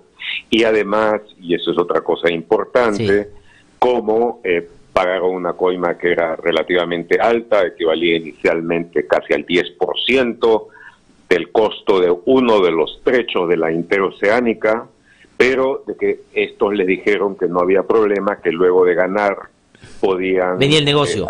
Podían poner aditivos, hacerlo crecer, y que en efecto eso es lo que sucedió, porque en uno de esos trechos el aumento de costo, los sobrecostos fueron de más del 150% de la obra, y en el otro de 70 y tantos %. Exacto, claro, lo que da cuenta de que la estrategia de Odebrecht en su vínculo con funcionarios corruptos era sí ganar la licitación, pero sobre todo la garantía que después eso iba a crecer de una manera, como tú en este caso has explicado, pues más del 150 y tanto %, ¿no? Ese era el negocio. Y claro, lo que quiere decir claramente es lo siguiente, para todo aquel que pueda no haberlo entendido, lo que significa: el corrupto negocia la coima para sí. El pago de la coima es hecho por todos nosotros. Exacto, o sea, y claro, no, y Barata además dice, ¿y cómo justificaban eso? Bueno, después hacíamos pedidos de adendas y cosas, nos lo garantizaban y ahí recuperábamos todo lo que habíamos invertido y más. Tú has hecho un cálculo inclusive de lo que esto puede haber sido en el razonamiento de esta empresa, la ganancia por cada $1 de coima que pagaba, ¿no? Entonces, claramente estaba... $4. Sí, $4 por cada dólar pagado en coima debía representar $4 de ingreso. Imagínate. Ahora, Gustavo, para salir del artículo ayer y pasar a preguntarte por otros temas también relacionados con esto, sobre Kuczynski, ¿qué cosa es lo que han encontrado y han publicado el día de ayer en la segunda parte esta que se llama Ministro y Consultor? Lo que hemos publicado es una descripción que se ajusta totalmente a los hechos y que luego ha sido confirmada tanto por el propio jefe de Estado como por gente cercana a él, en el sentido de que First Capital, que era una empresa que básicamente de Gerardo Sepúlveda, pero vinculada con él por la dirección, por la administración, por el propio Sepúlveda, y Westfield, que sí era empresa del presidente Kuczynski, pero que según él dijo estuvo gestionada, manejada por Sepúlveda mientras Kuczynski pasó a ser ministro de Economía en 2 ocasiones y luego primer ministro, pero de que First Capital tuvo una serie de contratos con Odebrecht y con empresas ligadas y proyectos ligados con Odebrecht, de los cuales el primer atestado fue el de Olmo, pero no ha sido el único, y que Westfield también recibió directamente pagos de parte de Odebrecht y de nuevo de empresas y proyectos que él controlaba, como por ejemplo IRSA Norte, la Interoceánica Norte, y que eso se dio en algunas ocasiones, que posteriormente, cuando ya Pedro Pablo Kuczynski no era funcionario público, él también recibió directamente de una consultoría que llevó a cabo, y en otras ocasiones anteriores recibió lo que él ha indicado, que son dividendos como accionista único, por lo que lograba Wall-Street. Eso ha quedado totalmente aclarado, ha quedado totalmente aclarado el hecho que además él, como presidente de Proinversión, tuvo, como presidente del directorio de Proinversión, aunque no como director ejecutivo de la misma, que hay una diferencia, pero de todos modos, tenía el control global de Proinversión, también tuvo un papel en la aceleración del proceso. Aunque hay que decirlo también, para ser totalmente correcto en la descripción de los hechos, de que en su momento Barata se quejó, y lo hace en la confesión que realizó, ustedes publicaron, de que Proinversión no ayudaba. Y lo mismo dijo una cosa parecida, más bien, dijo Marcelo Odebrecht en su confesión de noviembre en Curitiba. Que ustedes publicaron. Y de que la razón por la que después lo contrataron como consultor fue en las palabras de Marcelo Odebrecht para cerrar heridas. Sí, bueno, pues. Entonces es como escribí ayer, es una suerte de que el dinero como medicina, hasta que este se transformó en toxina. Sí, pues, efectivamente. Y también debo decir que esas declaraciones o las respuestas que le diera Marcelo Odebrecht al Ministerio Público peruano en ese interrogatorio que le hicieron en noviembre, también fueron difundidas por ustedes. Ahora, pero todo esto ya vinculado a lo que está sucediendo de Pedro Pablo Kuczynski, todo lo que se ha podido corroborar e identificar en tanto cuando era funcionario público, incurrió en conflicto de intereses al su empresa brindar servicios a, entre otros, Odebrecht. ¿Es suficiente desde tu punto de vista para la situación política en la que está el presidente a punto de el próximo jueves ser vacado si es que las cosas se van al ritmo de lo que el fujimorismo quiere? De ninguna manera. Y quiero ser absolutamente claro, enfático en esto. De ninguna manera. Si algo he hecho durante estos años ha sido, sobre todo a través de la investigación en profundidad del caso de corrupción de Lava Jato en Perú y en Latinoamérica en general, tener una idea bastante clara de los niveles, jerarquías, relaciones en la cutra, en la corrupción dentro del manejo de gobierno. Y tengo muy claro de que Kuczynski incurrió en una serie de faltas, algunas de ellas imposibles, que sencillamente por desordenado y desprolijo, y que alguna de ellas es posible que por falta de control de sus empresas. ¿Es posible o no? Pero eso son el conjunto de faltas que deben ser investigadas. De acuerdo. No apuntan a delito en forma inmediata a primera vista porque no hay coima. Ningún dólar de lo que le fue pagado aparentemente lo reitero, ha venido de la Caja 2. Casi todo ha sido pagado contablemente. ¿Qué es lo que ha dicho Odebrecht, no? Es lo que ha dicho Odebrecht, Gustavo. Bueno, es lo que dice Odebrecht, lo que varias fuentes relacionadas con la compañía afirman y todo eso. Pero es hasta ahí donde llega. Ahora, examinando el proceso de vacancia, ¿qué te parece? Los que intentan vacarlo, primero, dejan de lado hasta la más mínima apariencia de debido proceso. Eso no es una corte, eso no es un juicio, ni siquiera un juicio político, es un linchamiento. Es decir, esta gente que enfrentó en la marcha de los 4 suyos, ahora nos quiere devolver el linchay suyo. Eso es lo primero. Sí. Lo segundo, quienes lo están llevando a ese proceso de vacancia por corrupción, tienen sobre ellos una carga, una historia y investigaciones corrientes que están en curso de investigación sobre corrupción que son muchísimo mayores. No hay comparación en la dimensión de la corrupción que hay ahí. Y eso debe entenderse como la clave del asunto. De acuerdo. Porque existen investigaciones que esta mayoría quiere a toda costa encubrir por la vía del asfixiamiento, del anulamiento, de la eliminación. Hay investigaciones que lleva a cabo la Fiscalía y precisamente por eso ellos tienen en curso ahora una ofensiva para sacar de su cargo al fiscal de la Nación. ¿Tú ¿Por crees? qué? Sí, por ¿por qué? eso. La investigación contra ellos es un abuso. El linchamiento de otros es para ellos el ejercicio de sus potestades. No solamente quieren sacarlo por la vía del Congreso.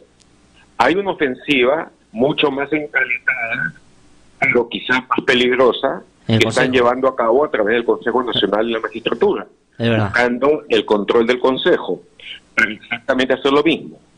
A la vez, han llevado a cabo ya toda la primera parte de la ofensiva contra el Tribunal Constitucional y van a buscar de controlarlo. Si es que logran controlar el Tribunal Constitucional, si es que logran decapitar a la Fiscalía de la Nación, si es que terminan de controlar, porque ya tienen un buen nivel de control del Consejo Nacional de la Magistratura, lo que va a significar de que van a tener toda la capacidad de controlar al Poder Judicial, aparte de la Fiscalía de la Nación, y por añadidura y por ende al Jurado Nacional de Elecciones. Y sobre todo el resto, de tal manera de que lo que van a haber hecho es regresarnos al 97 y en esa marcha hacia atrás en la historia que están buscando de realizar con brutalidad, sin ningún intento de hacerla sutil, sino con prepotencia a la bruta. El objetivo de regresarnos al 97 es dar ahí un salto al 92. Porque si logran el jueves vacar, desbancar a Kuczynski, lo que viene es de lo más esperable. Es otra vez, pero en lo reverso, en negro, en oscuro, lo que pasó el año 2000. Van a entrar dos vicepresidentes profundamente vulnerables y ya debilitados, que no van a durar nada. Después de eso viene Galarreta.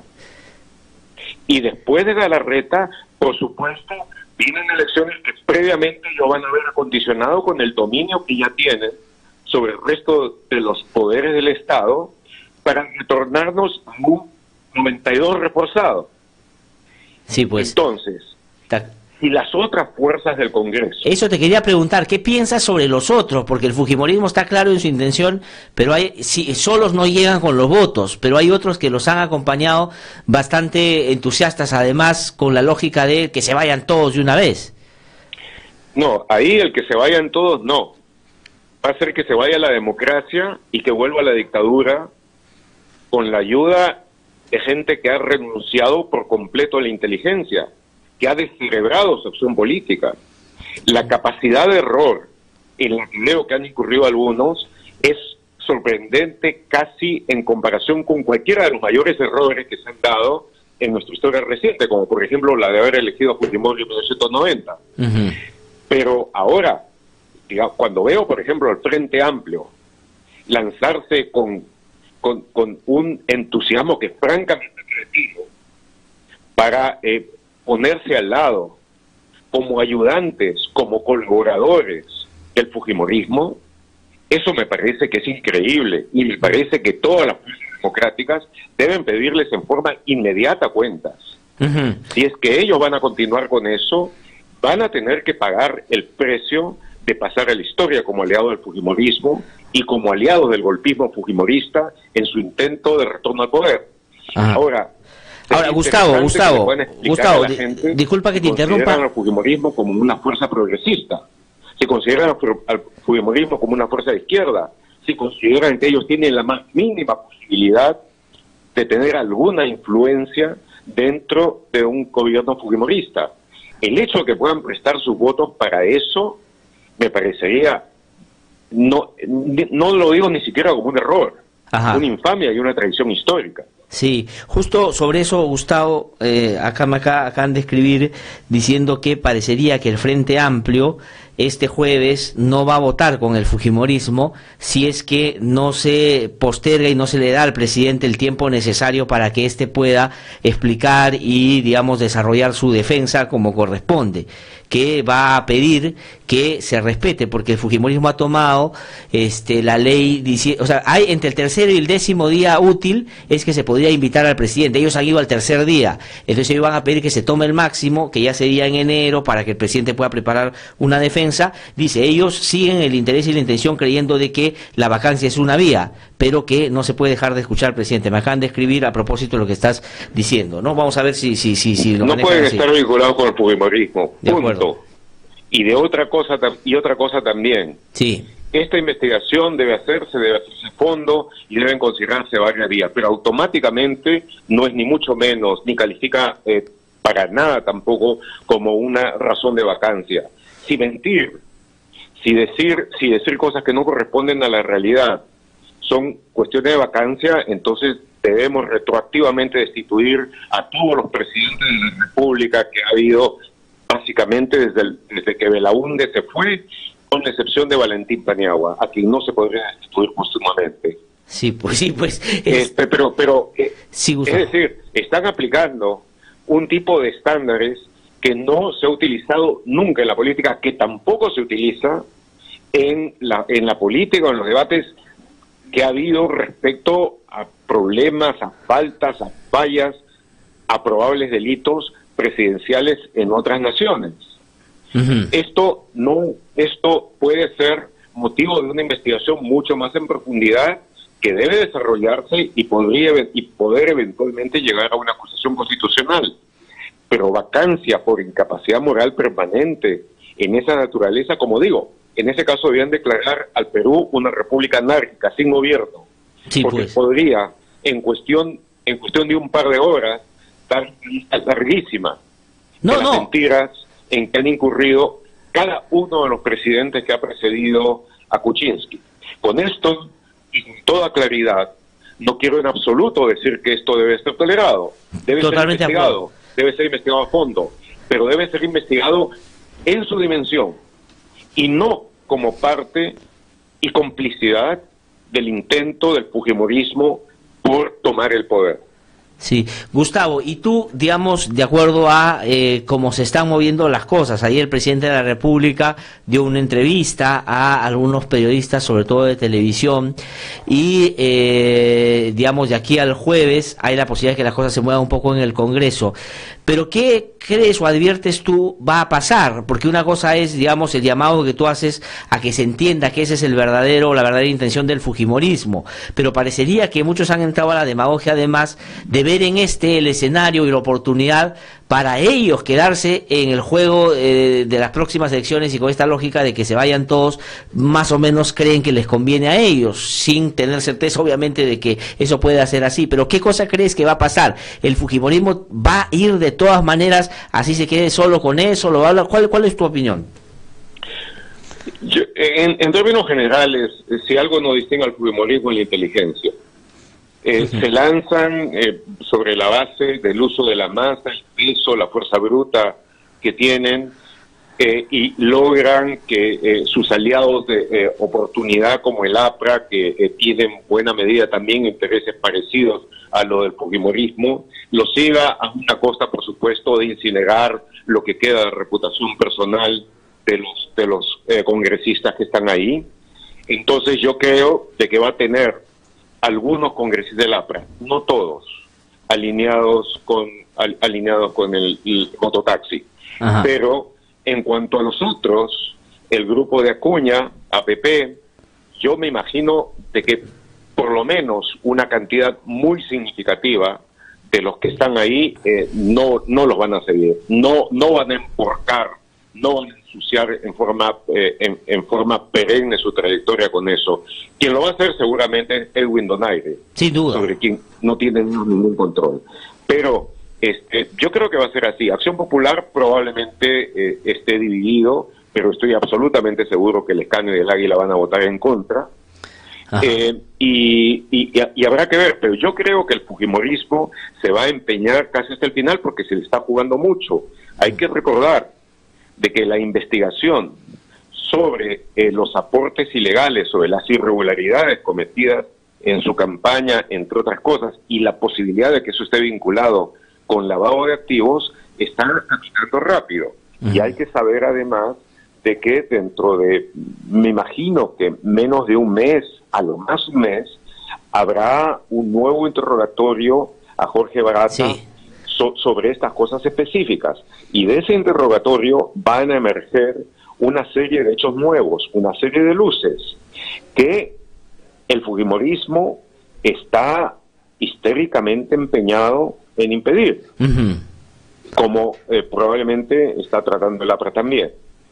Entonces, yo creo que van a hacer el máximo esfuerzo por lograr, por la vía de la captura del poder, el encubrimiento final. Ahora, Gustavo, hay otro elemento, ya lamentablemente para ir terminando, que me escribe una persona a través del WhatsApp escuchándote y dice que claro, no hay que dejar de ver también que otro escenario que hay que estar observando con particular interés es lo que pueda pasar en el Ministerio Público en la próxima elección del fiscal de la Nación.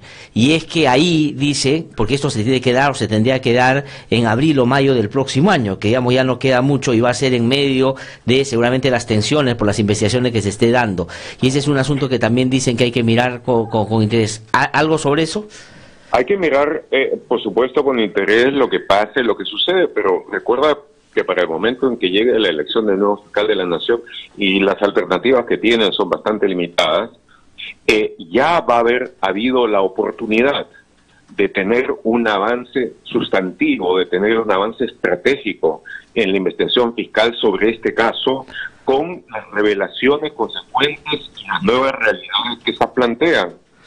Y para el fiscal de la Nación, Pablo Sánchez, ahora va a ser la oportunidad de ponerle el acelerador al máximo para que dentro de todo el cuidado, la prolijidad, la propiedad del análisis riguroso de los hechos de una investigación pueda avanzarse en forma rápida, porque existen todos los elementos como para poderlo hacer. Hay confesiones, hay personas que están confesando y que tienen el conocimiento de los hechos y a quienes solamente hay que saber preguntar con cuidado, con una concatenación rigurosa en la pregunta, en la inquisición y en el análisis, y de eso, y luego de la corroboración de los datos que emerjan de ese interrogatorio, puede emerger la descripción clara, nítida, de la realidad que surgirá de una investigación casi terminada. Entonces, para abril o mayo no se va a haber terminado, pero puede haberse avanzado mucho en ese aspecto. Claro. Y eso es lo que ahora tratan de evitar. La sociedad peruana debe cuidar. Claro. Eso es lo que debe exigir. Y debe proteger a quienes están llevando a cabo con denuedo esa investigación. Sí, y eso por un lado, por el lado de la sociedad civil, que digamos por consecuencia lógica lo que significa es, digamos, evitar que este grupo fujimorista y sus aliados hoy día pues terminen buscando cooptar esta institución para evitar que esto siga avanzando, porque tú has descrito bastante bien que la motivación principal no es pues la búsqueda de la justicia en el caso de corrupción, comillas, del presidente de la República, sino al contrario, tratar de ellos evitar ser, digamos, investigados y por lo tanto identificar aquellos delitos que ellos sí pueden haber cometido. Bueno, vamos a ver, Gustavo, te agradezco muchísimo, como siempre, por haber conversado con nosotros. Felicitaciones por las investigaciones. Aquí no solo siempre las comentamos, sino que nuestros oyentes además valoran muchísimo. Y bueno, sigamos en comunicación para otro momento también seguir conversando. Muchísimas gracias. Siempre es un placer, gracias. Muy amable, muy amable. Hasta luego. Ha sido Gustavo Gorriti, director de IDL Reporteros, que ha conversado con nosotros esta mañana. Son las 8:30 de la mañana. Vamos a una pausa, regresamos en un instante aquí en No Hay Derecho. Soy Norma Méndez Díaz, madre de Melissa Alfaro Méndez, una joven de 23 años que falleció por un sobrebomba enviado por el Estado de nuestro país a cargo de Alberto Fujimori el 10 de octubre de 1991. Nosotros los familiares estamos en desacuerdo con el indulto porque contravendría las leyes, porque creemos que los que cometen delitos deben cumplir su condena, sean presidentes, sean políticos, sea quien sea. Las leyes se deben cumplir. Como familiar decimos, el indulto es insulto. Siente y disfruta el sabor del cascajal, el divino placer de comer. El Cascajal Restaurant Show. Ubícanos en Avenida Francisco Lazo, 2495 Lince. Reservas al 222-2251. El Cascajal, comida peruana para todo el mundo.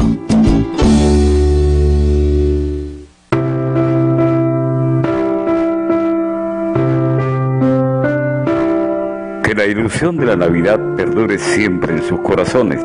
Es el deseo de Fernando Moreno y el programa Duelo de Gigantes, que se transmite por RBC Radio 104.7 FM, la otra forma de vivir y de informar. Feliz Navidad y un próspero Año Nuevo.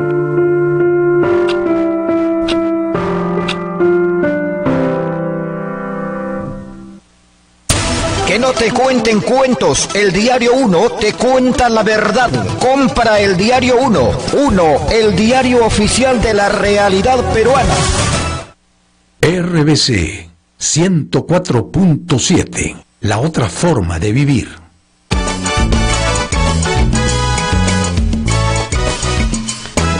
8:33 de la mañana, estamos de vuelta aquí en No Hay Derecho, y como digamos muy rápidamente lo comenté al inicio del programa y cuando conversábamos con Álvaro Vargas Llosa, pues la Corte Interamericana de Derechos Humanos, no la Comisión, sino la Corte, porque hay, ustedes saben, un caso, que es el caso de Durán y Duarte, que sentenció la Corte al Estado peruano y le pidió que en el caso del Frontón, para decirlo más o menos como coloquialmente se conoce, se investigara y se determinara quiénes son los responsables de estos hechos que se han catalogado clara y enfáticamente que son crímenes de lesa humanidad. Y digamos, las políticas de seguimiento que tiene la Corte Interamericana de Derechos Humanos a los casos que ha sentenciado es que, digamos, genera y produce y desarrolla una serie de diligencias o acciones. Por ejemplo, ha pedido al Estado peruano una explicación por cómo avanza el caso, pero sobre todo si es que las amenazas a los miembros del Tribunal Constitucional, es decir, que los pueden destituir, como se ha ya referido o se ha propuesto en la Subcomisión de Acusaciones Constitucionales, está directamente vinculado a este caso. Y claro que está vinculado a este caso. Entonces, la Corte Interamericana de Derechos Humanos, digamos, al pedir información al Estado peruano, a la Comisión Interamericana y a la defensa de las víctimas, lo que ha dicho finalmente, ha tomado la decisión y ha dicho que el Estado peruano tiene que suspender la acusación contra los miembros del Tribunal Constitucional, porque ha entendido, en tanto ha valorado toda la información que se le ha hecho llegar, de que eso claramente va en contra del mandato expreso de la Corte en ese caso concreto, y ha parado lo del Tribunal Constitucional. Y el Estado peruano tiene que cumplir, porque nosotros nos hemos sometido a la competencia de la Comisión y de la Corte, porque, ¿no es cierto?, quisimos que en el ámbito internacional tuviéramos sistemas de protección de derechos humanos que son importantes y fundamentales. Pero ya inmediatamente ha habido reacciones sobre esto, y el presidente del Congreso de la República, el señor Galarreta, que podría ser presidente de la República si es que nosotros creemos que eso es lo mejor para el país, después de que se bajen a Kuczynski y que se bajen a sus vicepresidentes, ha dicho esto sobre la Corte Interamericana. Y escuchen ustedes, porque me hace recordar al Fujimori de finales de los 90, cuando lo que quería era salirse de la competencia contenciosa de la Corte Interamericana, y después sabíamos por qué. Vamos a escuchar. El presidente de la Corte Interamericana ha mandado un documento al procurador supranacional, que es el mismo que motivó el pedido de los 4 magistrados. Nosotros vamos a evaluarlo, nosotros vamos a ser bien respetuosos de nuestro fuero nacional, de nuestra autonomía como país, de nuestra regla. Además, el proceso de los señores del Tribunal Constitucional todavía no ha empezado. Y por si acaso, nuevamente, esto no es ni el fujimorismo, ni el aprismo, esto es una denuncia presentada por Marinos, apoyada por Pedro Laechea, ministro de este gobierno, y por el señor Jorge Castillo, que también tiene todo el derecho a apoyar. Así que... Bueno, pues, pero digamos, al señor Laechea hay que contarlo como fujimorista, y al señor Jorge el Castillo, digamos, ya sabemos para dónde juega, ¿no es cierto?, para Alan García.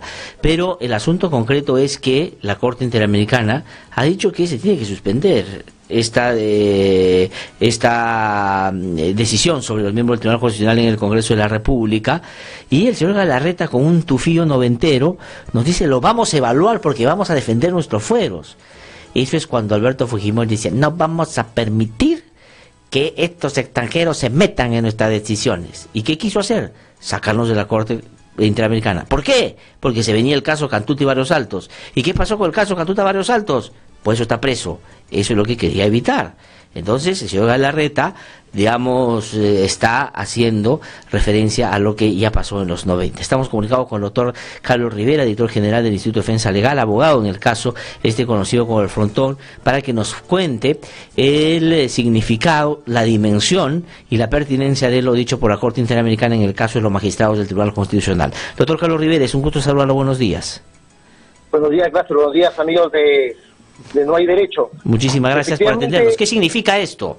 Mira, en realidad me parece un hecho de carácter histórico, por el lado de que, si bien es cierto, aún no es una decisión de la Corte Interamericana de Derechos Humanos, es una resolución del presidente de ese organismo internacional.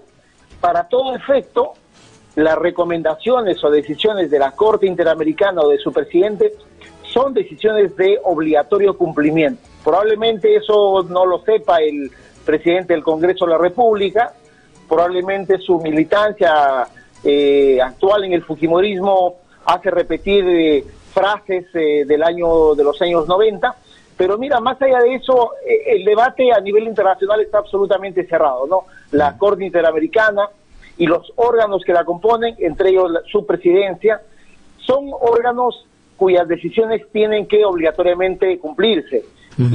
Y consecuentemente el mandato emitido por el presidente de la Corte, ojo que no es una recomendación, es una disposición de la presidencia de la Corte Interamericana, tiene que cumplirse obligatoriamente. Ese es el sentido de la decisión, y además en los propios fundamentos de la decisión me parece que están justamente los argumentos que hacen generar un nivel de convicción sobre los riesgos y la irreparabilidad del daño, según el texto del documento, que es posible encontrar en una circunstancia de esa naturaleza. Para el presidente de la Corte no queda ninguna duda que acá hay una circunstancia particularmente grave, estrechamente vinculada a los mandatos de la Corte Interamericana en cuanto a cumplir la obligación de investigar, juzgar y sancionar el crimen llamado la matanza del Frontón. Sí. Y por lo tanto el mandato, también hay que precisar, no es que es un documento, como Galarreta dice, enviado al procurador del Estado. Creo que sería bueno leerle textualmente el párrafo del primer punto resolutivo. Es un documento remitido al Estado peruano, no al procurador. Una cosa es que el procurador lo reciba y le dé trámite, pero el mandato es al Estado peruano. Digamos, el señor Huerta no es el que ha firmado la Convención Americana. El que firmó la Convención Americana es el Estado peruano. Y hay que aclararle también al señor Galarreta que justamente el Congreso es parte fundamental de uno de los tres poderes del Estado, y ese tipo de decisiones son de obligatorio cumplimiento del conjunto y de todas las autoridades públicas del Estado peruano. Doctor Rivera, para terminar brevemente, esto, si no cumpliera el Estado peruano, o sea, sencillamente si el Congreso de la República sigue con esto que claramente ya ha determinado y tienen la mayoría para hacerlo, ¿qué podría eso significar? Mira, va a haber un segundo momento el día 2 de febrero, cuando se realice la audiencia de supervisión de cumplimiento del caso Durán y Ugarte, es el caso de la matanza del Frontón, donde se podrá verificar justamente el nivel de cumplimiento de esta disposición. Uno de los párrafos de la resolución da cuenta de que el Estado peruano está obligado por principios del derecho internacional, y de no hacerlo, refiere la resolución, se va a generar un nivel de responsabilidad internacional del Estado. Esa responsabilidad internacional del Estado la tendrá que precisar la Corte Interamericana, seguramente eso en la resolución que emita luego de este periodo de sesiones o de esta audiencia que se va a realizar el día 2 de febrero del próximo año. Vamos a ver. Doctor Carlos Rivera, muchísimas gracias por habernos atendido y habernos aclarado este punto y hacernos notar la importancia de esto que ha emitido la Corte Interamericana de Derechos Humanos. Muchísimas gracias, muy amable. Okay, hasta pronto. Muy amable, hasta pronto. Ha sido Carlos Rivera, entonces, que ha conversado con nosotros. 8:41, voy a una pausa, regreso un instante aquí en No hay Derecho. Yo soy Javier Roca Obregón, papá de Martín Roca Casas, estudiante de Economía de la Universidad del Callao que fue secuestrado en el gobierno de Fujimori. Fue secuestrado y conducido al sótano del Servicio de Inteligencia del Ejército, donde fue torturado, asesinado e incinerado por los militares.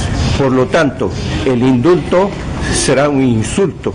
RBC 104.7, la otra forma de vivir.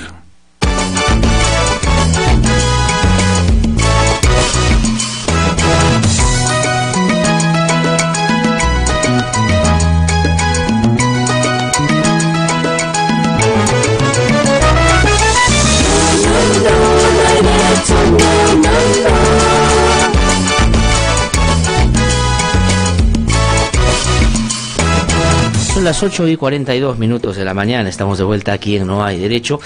Están con nosotros aquí en nuestros estudios Arturo Maldonado y José Carlos Requena, dos analistas, escriben en medios de comunicación, opinan y hablan sobre, dándonos alcance sobre lo que la coyuntura nos va presentando, y vamos a tratar buscar hacer ese ejercicio con ustedes esta mañana sobre la gravedad de los hechos que en este momento están en juego. Ayer el presidente de la República salió de la televisión en una entrevista con 5 periodistas y bueno, dependiendo de uno de lo que quiera ver, claro, el presidente no es que ha hecho una excelente defensa, ha incorporado a su discurso algunos elementos que distan ya de el responder las imputaciones concretas, sino hace un juego un poco más político, pero vamos a preguntarle a ellos su opinión, por supuesto.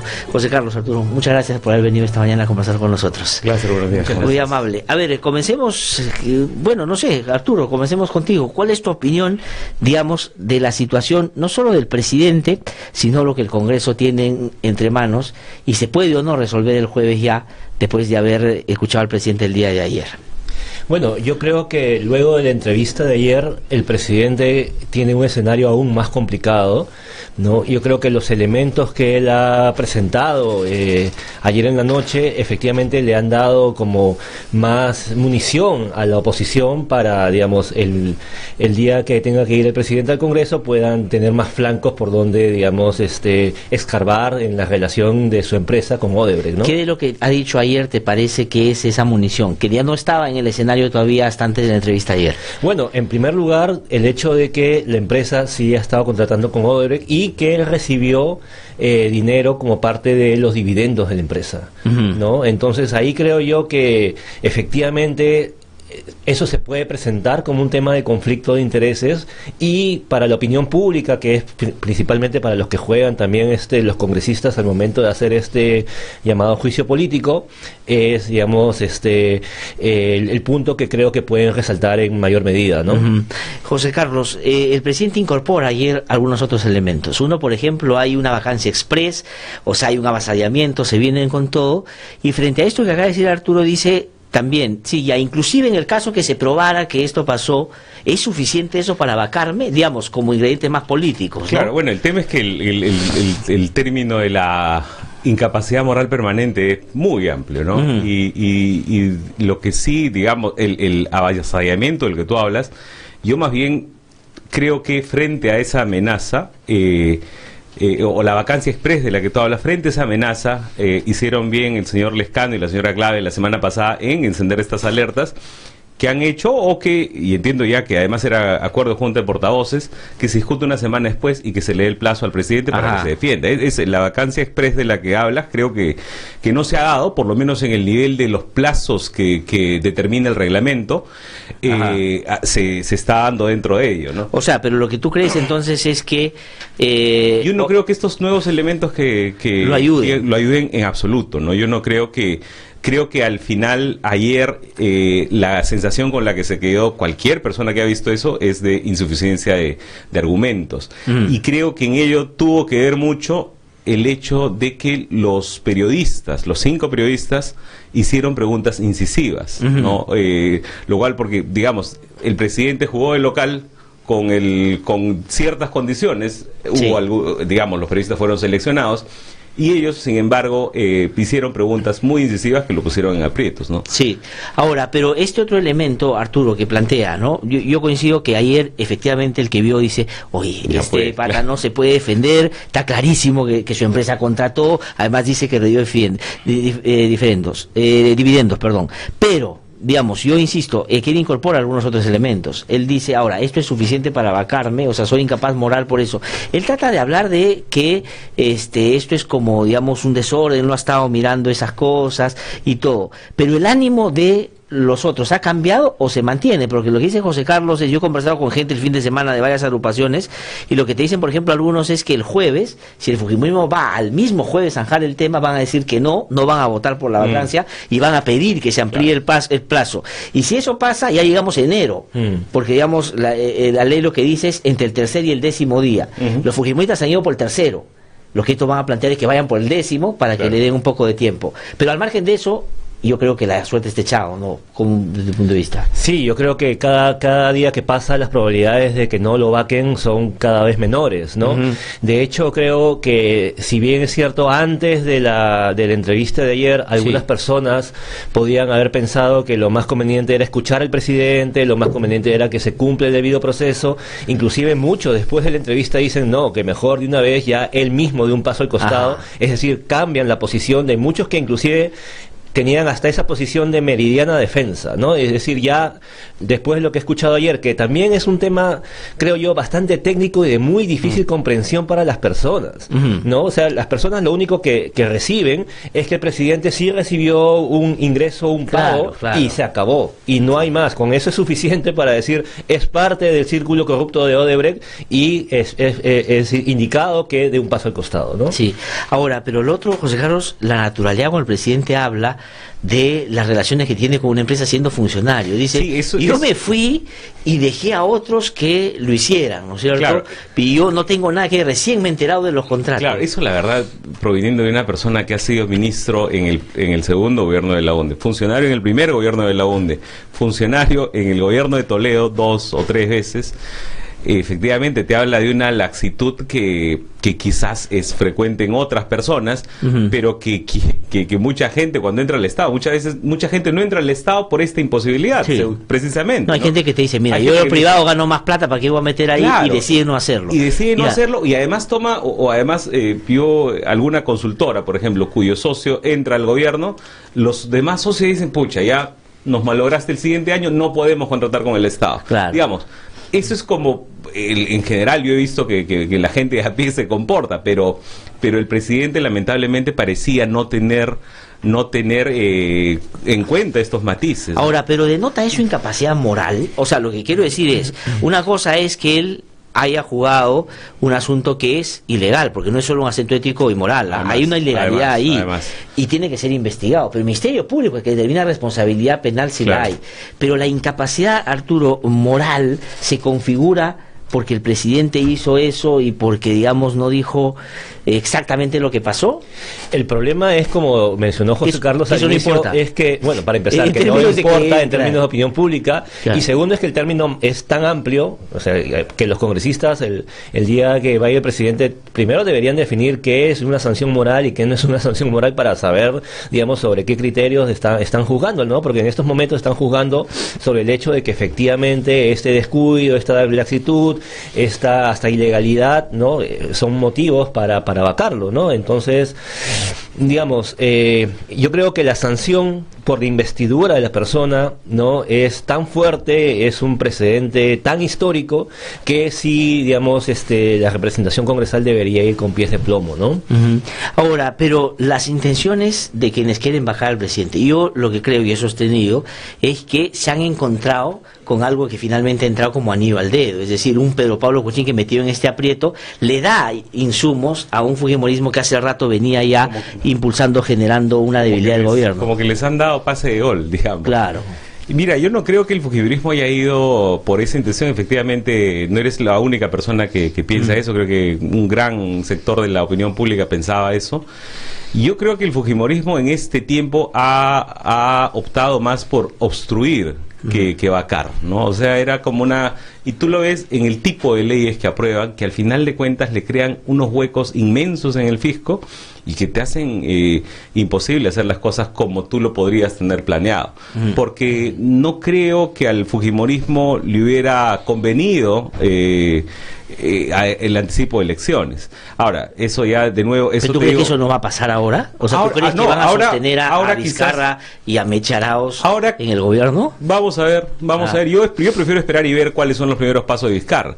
Pero lo que te quiero decir es que al final de cuentas, el anticipo de elecciones, creo que a todos al mover el escenario electoral va a hacer que las cosas sean un poco más impredecibles. O sea, y yo dudo, la verdad, que el fujimorismo supere ese techo tan rígido. Yo he conversado con una gente vinculada al fujimorismo, inclusive están discutiendo que si llegara el poder al Congreso, o sea, Galarreta, la convocatoria de nuevas elecciones, lo que plantea es nuevas elecciones, no dice generales. No dicen generales. Y entonces ellos podrían buscar interpretar que son solo para presidente de la República y mantener su núcleo en el Congreso y... ¿Qué cosa crees que va a hacer Galarreta cuando llegue al poder? Acondicionar todo para que Keiko no vuelva a perder. Yo creo que por ahí va, bueno, por lo menos en mi opinión, Arturo. Bueno, yo lo que creo es que el presidente Kuczynski les ha servido, digamos, el escenario, digamos, en bandeja de plata para, digamos, ir más allá de la obstrucción, ¿no? Es decir, efectivamente, este presidente tenía tantos flancos abiertos y era tan débil, ¿no? Que en algún momento, digamos, inclusive podríamos decir, no por a fuerza de empuje del fujimorismo, sino a fuerza, digamos, hasta de solamente una posición de observación, el presidente y todo su gobierno se ha ido desmoronando. ¿No? Entonces, ante ese escenario, ¿no es cierto?, de casi un desmoronamiento propio, pues ahí el fujimorismo tiene que ver cómo actuar, digamos, hacia el futuro. Y yo creo que sí, hay que darle también una ventana de oportunidad a el posible, digamos, aceptación, digamos, o por lo menos un periodo de gracia a la posibilidad de que Vizcarra o después Mechi Arauz asuma la presidencia. Claro, pero digamos, si solo estaríamos discutiendo la vacancia, uno podría decir, esperemos que si se va Kuczynski entre Vizcarra, pero se discute esto a la par de lo del fiscal de la Nación, del Tribunal Constitucional. Es decir, hay otros elementos que dan cuenta, y le pregunto, ¿pesa o no el caso Lavallato? No solo digo para el presidente, donde quieren vincularlo con esto, sino con que ya se sienten que le están pisando los talones al fujimorismo también, y esta es una manera obviamente de defenderse, ¿no? Sí, claro, bueno, sin duda el caso Lavallato hace que las decisiones que hace 6 meses o un año se tenían cambien, ¿no? Lo del Tribunal Constitucional creo que es una cosa un poco más cuestionable que lo del fiscal de la Nación. La acusación al fiscal de la Nación es absolutamente endeble, utilizando incluso encuestas de opinión que si esta acusación fuera escrita hoy, la verdad no tendría un elemento menos, dado la aceptación que está teniendo la Fiscalía ahora. Y en el caso del Tribunal Constitucional, que es algo que también le preguntaron ayer al presidente, y que él tímidamente quiso tomar este argumento que tú estás desplegando ahora, del avasallamiento, se suele olvidar que el congresista Pedro Lechea fue el que presentó el pedido, ¿no? Que es un congresista del gobierno y que es un actual miembro del gabinete. Entonces, o sea, mi impresión es que es un fujimorista en el gabinete, pero efectivamente es del gabinete. Pero lo que te quiero decir es que trasciende el fujimorismo. Claro. O sea, hay una primero, es un recurso, el recurso de subsanación. Yo entiendo que hay posiciones de abogados que sustentan esto. A mí me parece, admitiéndome como un leo en derecho, me parece cuestionable, por decirlo menos, ¿no? Es una cosa de revisar una sentencia, es algo quizás se ha hecho en el pasado y no tengo Claro, pero el tema ahí es pero en cualquier caso, como bien dijo Alonso Urmendi en algún artículo sobre el caso, no requería hacerse eso para continuar con el proceso por lesa humanidad, según lo que algún abogado te diga, ¿no? Sí. Pero en cualquier caso, sí es una cuestión cuestionable y que abarca un espectro mayor que el del fujimorismo. Claro, pero por lo cual uno diría, no es solo el fujimorismo. No, es verdad que no es solo. Lo que quiero decir es que el fujimorismo tiene ya condiciones para hacer con el tribunal lo que quisiera. no te olvides que tiene 73 miembros del Congreso y puede colocar 2 o 3 más. Pero todavía no está en plazo de sacar a nadie. Tendría que esperar. El asunto es que si se va uno, tienen que nombrarlo ahora. Sí, pero... O sea, lo que yo voy con eso es que es verdad. Tú puedes decir, y ese es el argumento, por ejemplo, de Galarreta. Dice, pero nosotros no hemos hecho. Eso la eché el que ha pedido. Sí, claro, pero el fujimorismo define si deja que avance o no la acusación y con sus votos define que se vaya o no. O sea, digamos, es como que... Por eso es que lo de Chinchero no lo hizo el fujimorismo, lo hizo Vitocho. Por eso es que lo de el pedido de que renuncie no lo hace el fujimorismo, lo hace Vilcatoma. O sea, siempre hay otro que les hace esa parte, pero ellos son con su voto lo que definen, ¿no? Por eso yo creo que, digamos, aquí hay que tomar en consideración los dos escenarios, ¿no? Uno, el potencial escenario electoral o el potencial escenario de gobierno, ¿no? Y el otro, que es, digamos, el potencial escenario de las acusaciones por el caso de Lavajato, ¿no? Creo que en este momento el fujimorismo y Keiko Fujimori en particular no están viendo mucho en perspectiva el hecho de que se convoquen a nuevas elecciones y que en estas nuevas elecciones Keiko Fujimori tenga la opción de por fin acceder a la presidencia, ¿no? Creo que ese escenario ellos lo tienen todavía más lejano. Yo creo que en realidad, efectivamente, yo estoy de acuerdo contigo en que hay una serie de movidas, digamos, contra la Fiscalía, contra el Tribunal Constitucional, que más apuntan a una defensa contra cualquier elemento que salga del caso de Lavallato. Creo que por ahí va la avanzada más que en el tema electoral. Su máxima puede ser la otra en algún momento, pero no ahora, que van a ver la manera de controlarlo.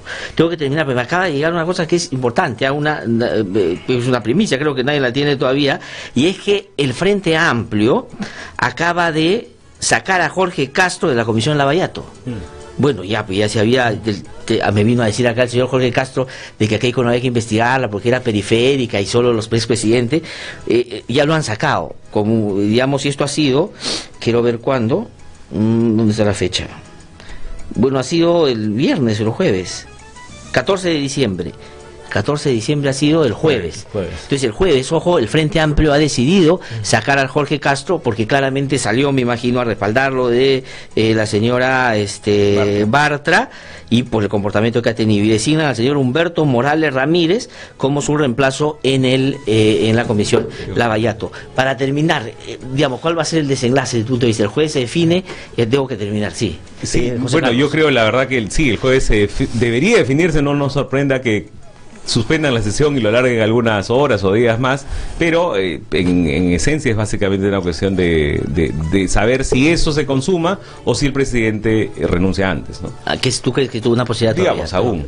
Yo quiero rescatar algunos elementos positivos de todo esto, ¿no? Uno, en primer lugar, es, digamos, el hecho de que acá en adelante el presidente asentó un precedente para, digamos, cualquier cuestionamiento mayor, sentarse frente a un pool de periodistas y, digamos, ser interpelado de esa manera, ¿no? Ejemplo que creo que podrían seguir algunos otros líderes políticos.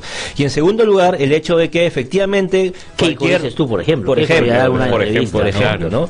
Y en segundo lugar, por el hecho de que cualquier nuevo aspirante a la presidencia tenga pues que zanjar desde el comienzo cualquier tipo de conflicto de interés. Nos recordemos, por ejemplo, que acá estoy viendo la foto de Piñera, en el 2010, luego de ser elegido presidente, lo obligaron a vender sus acciones en LAN por potenciales conflictos de intereses. Pues, digamos, ahora nosotros estamos viviendo eso, ¿no? De acuerdo, Arturo, José Carlos, muchísimas gracias. Por haber venido, lo vamos a invitar más seguido. Muchas gracias. Quiero ir a una pausa, hasta mañana a las 7 en punto aquí en No Hay Derecho.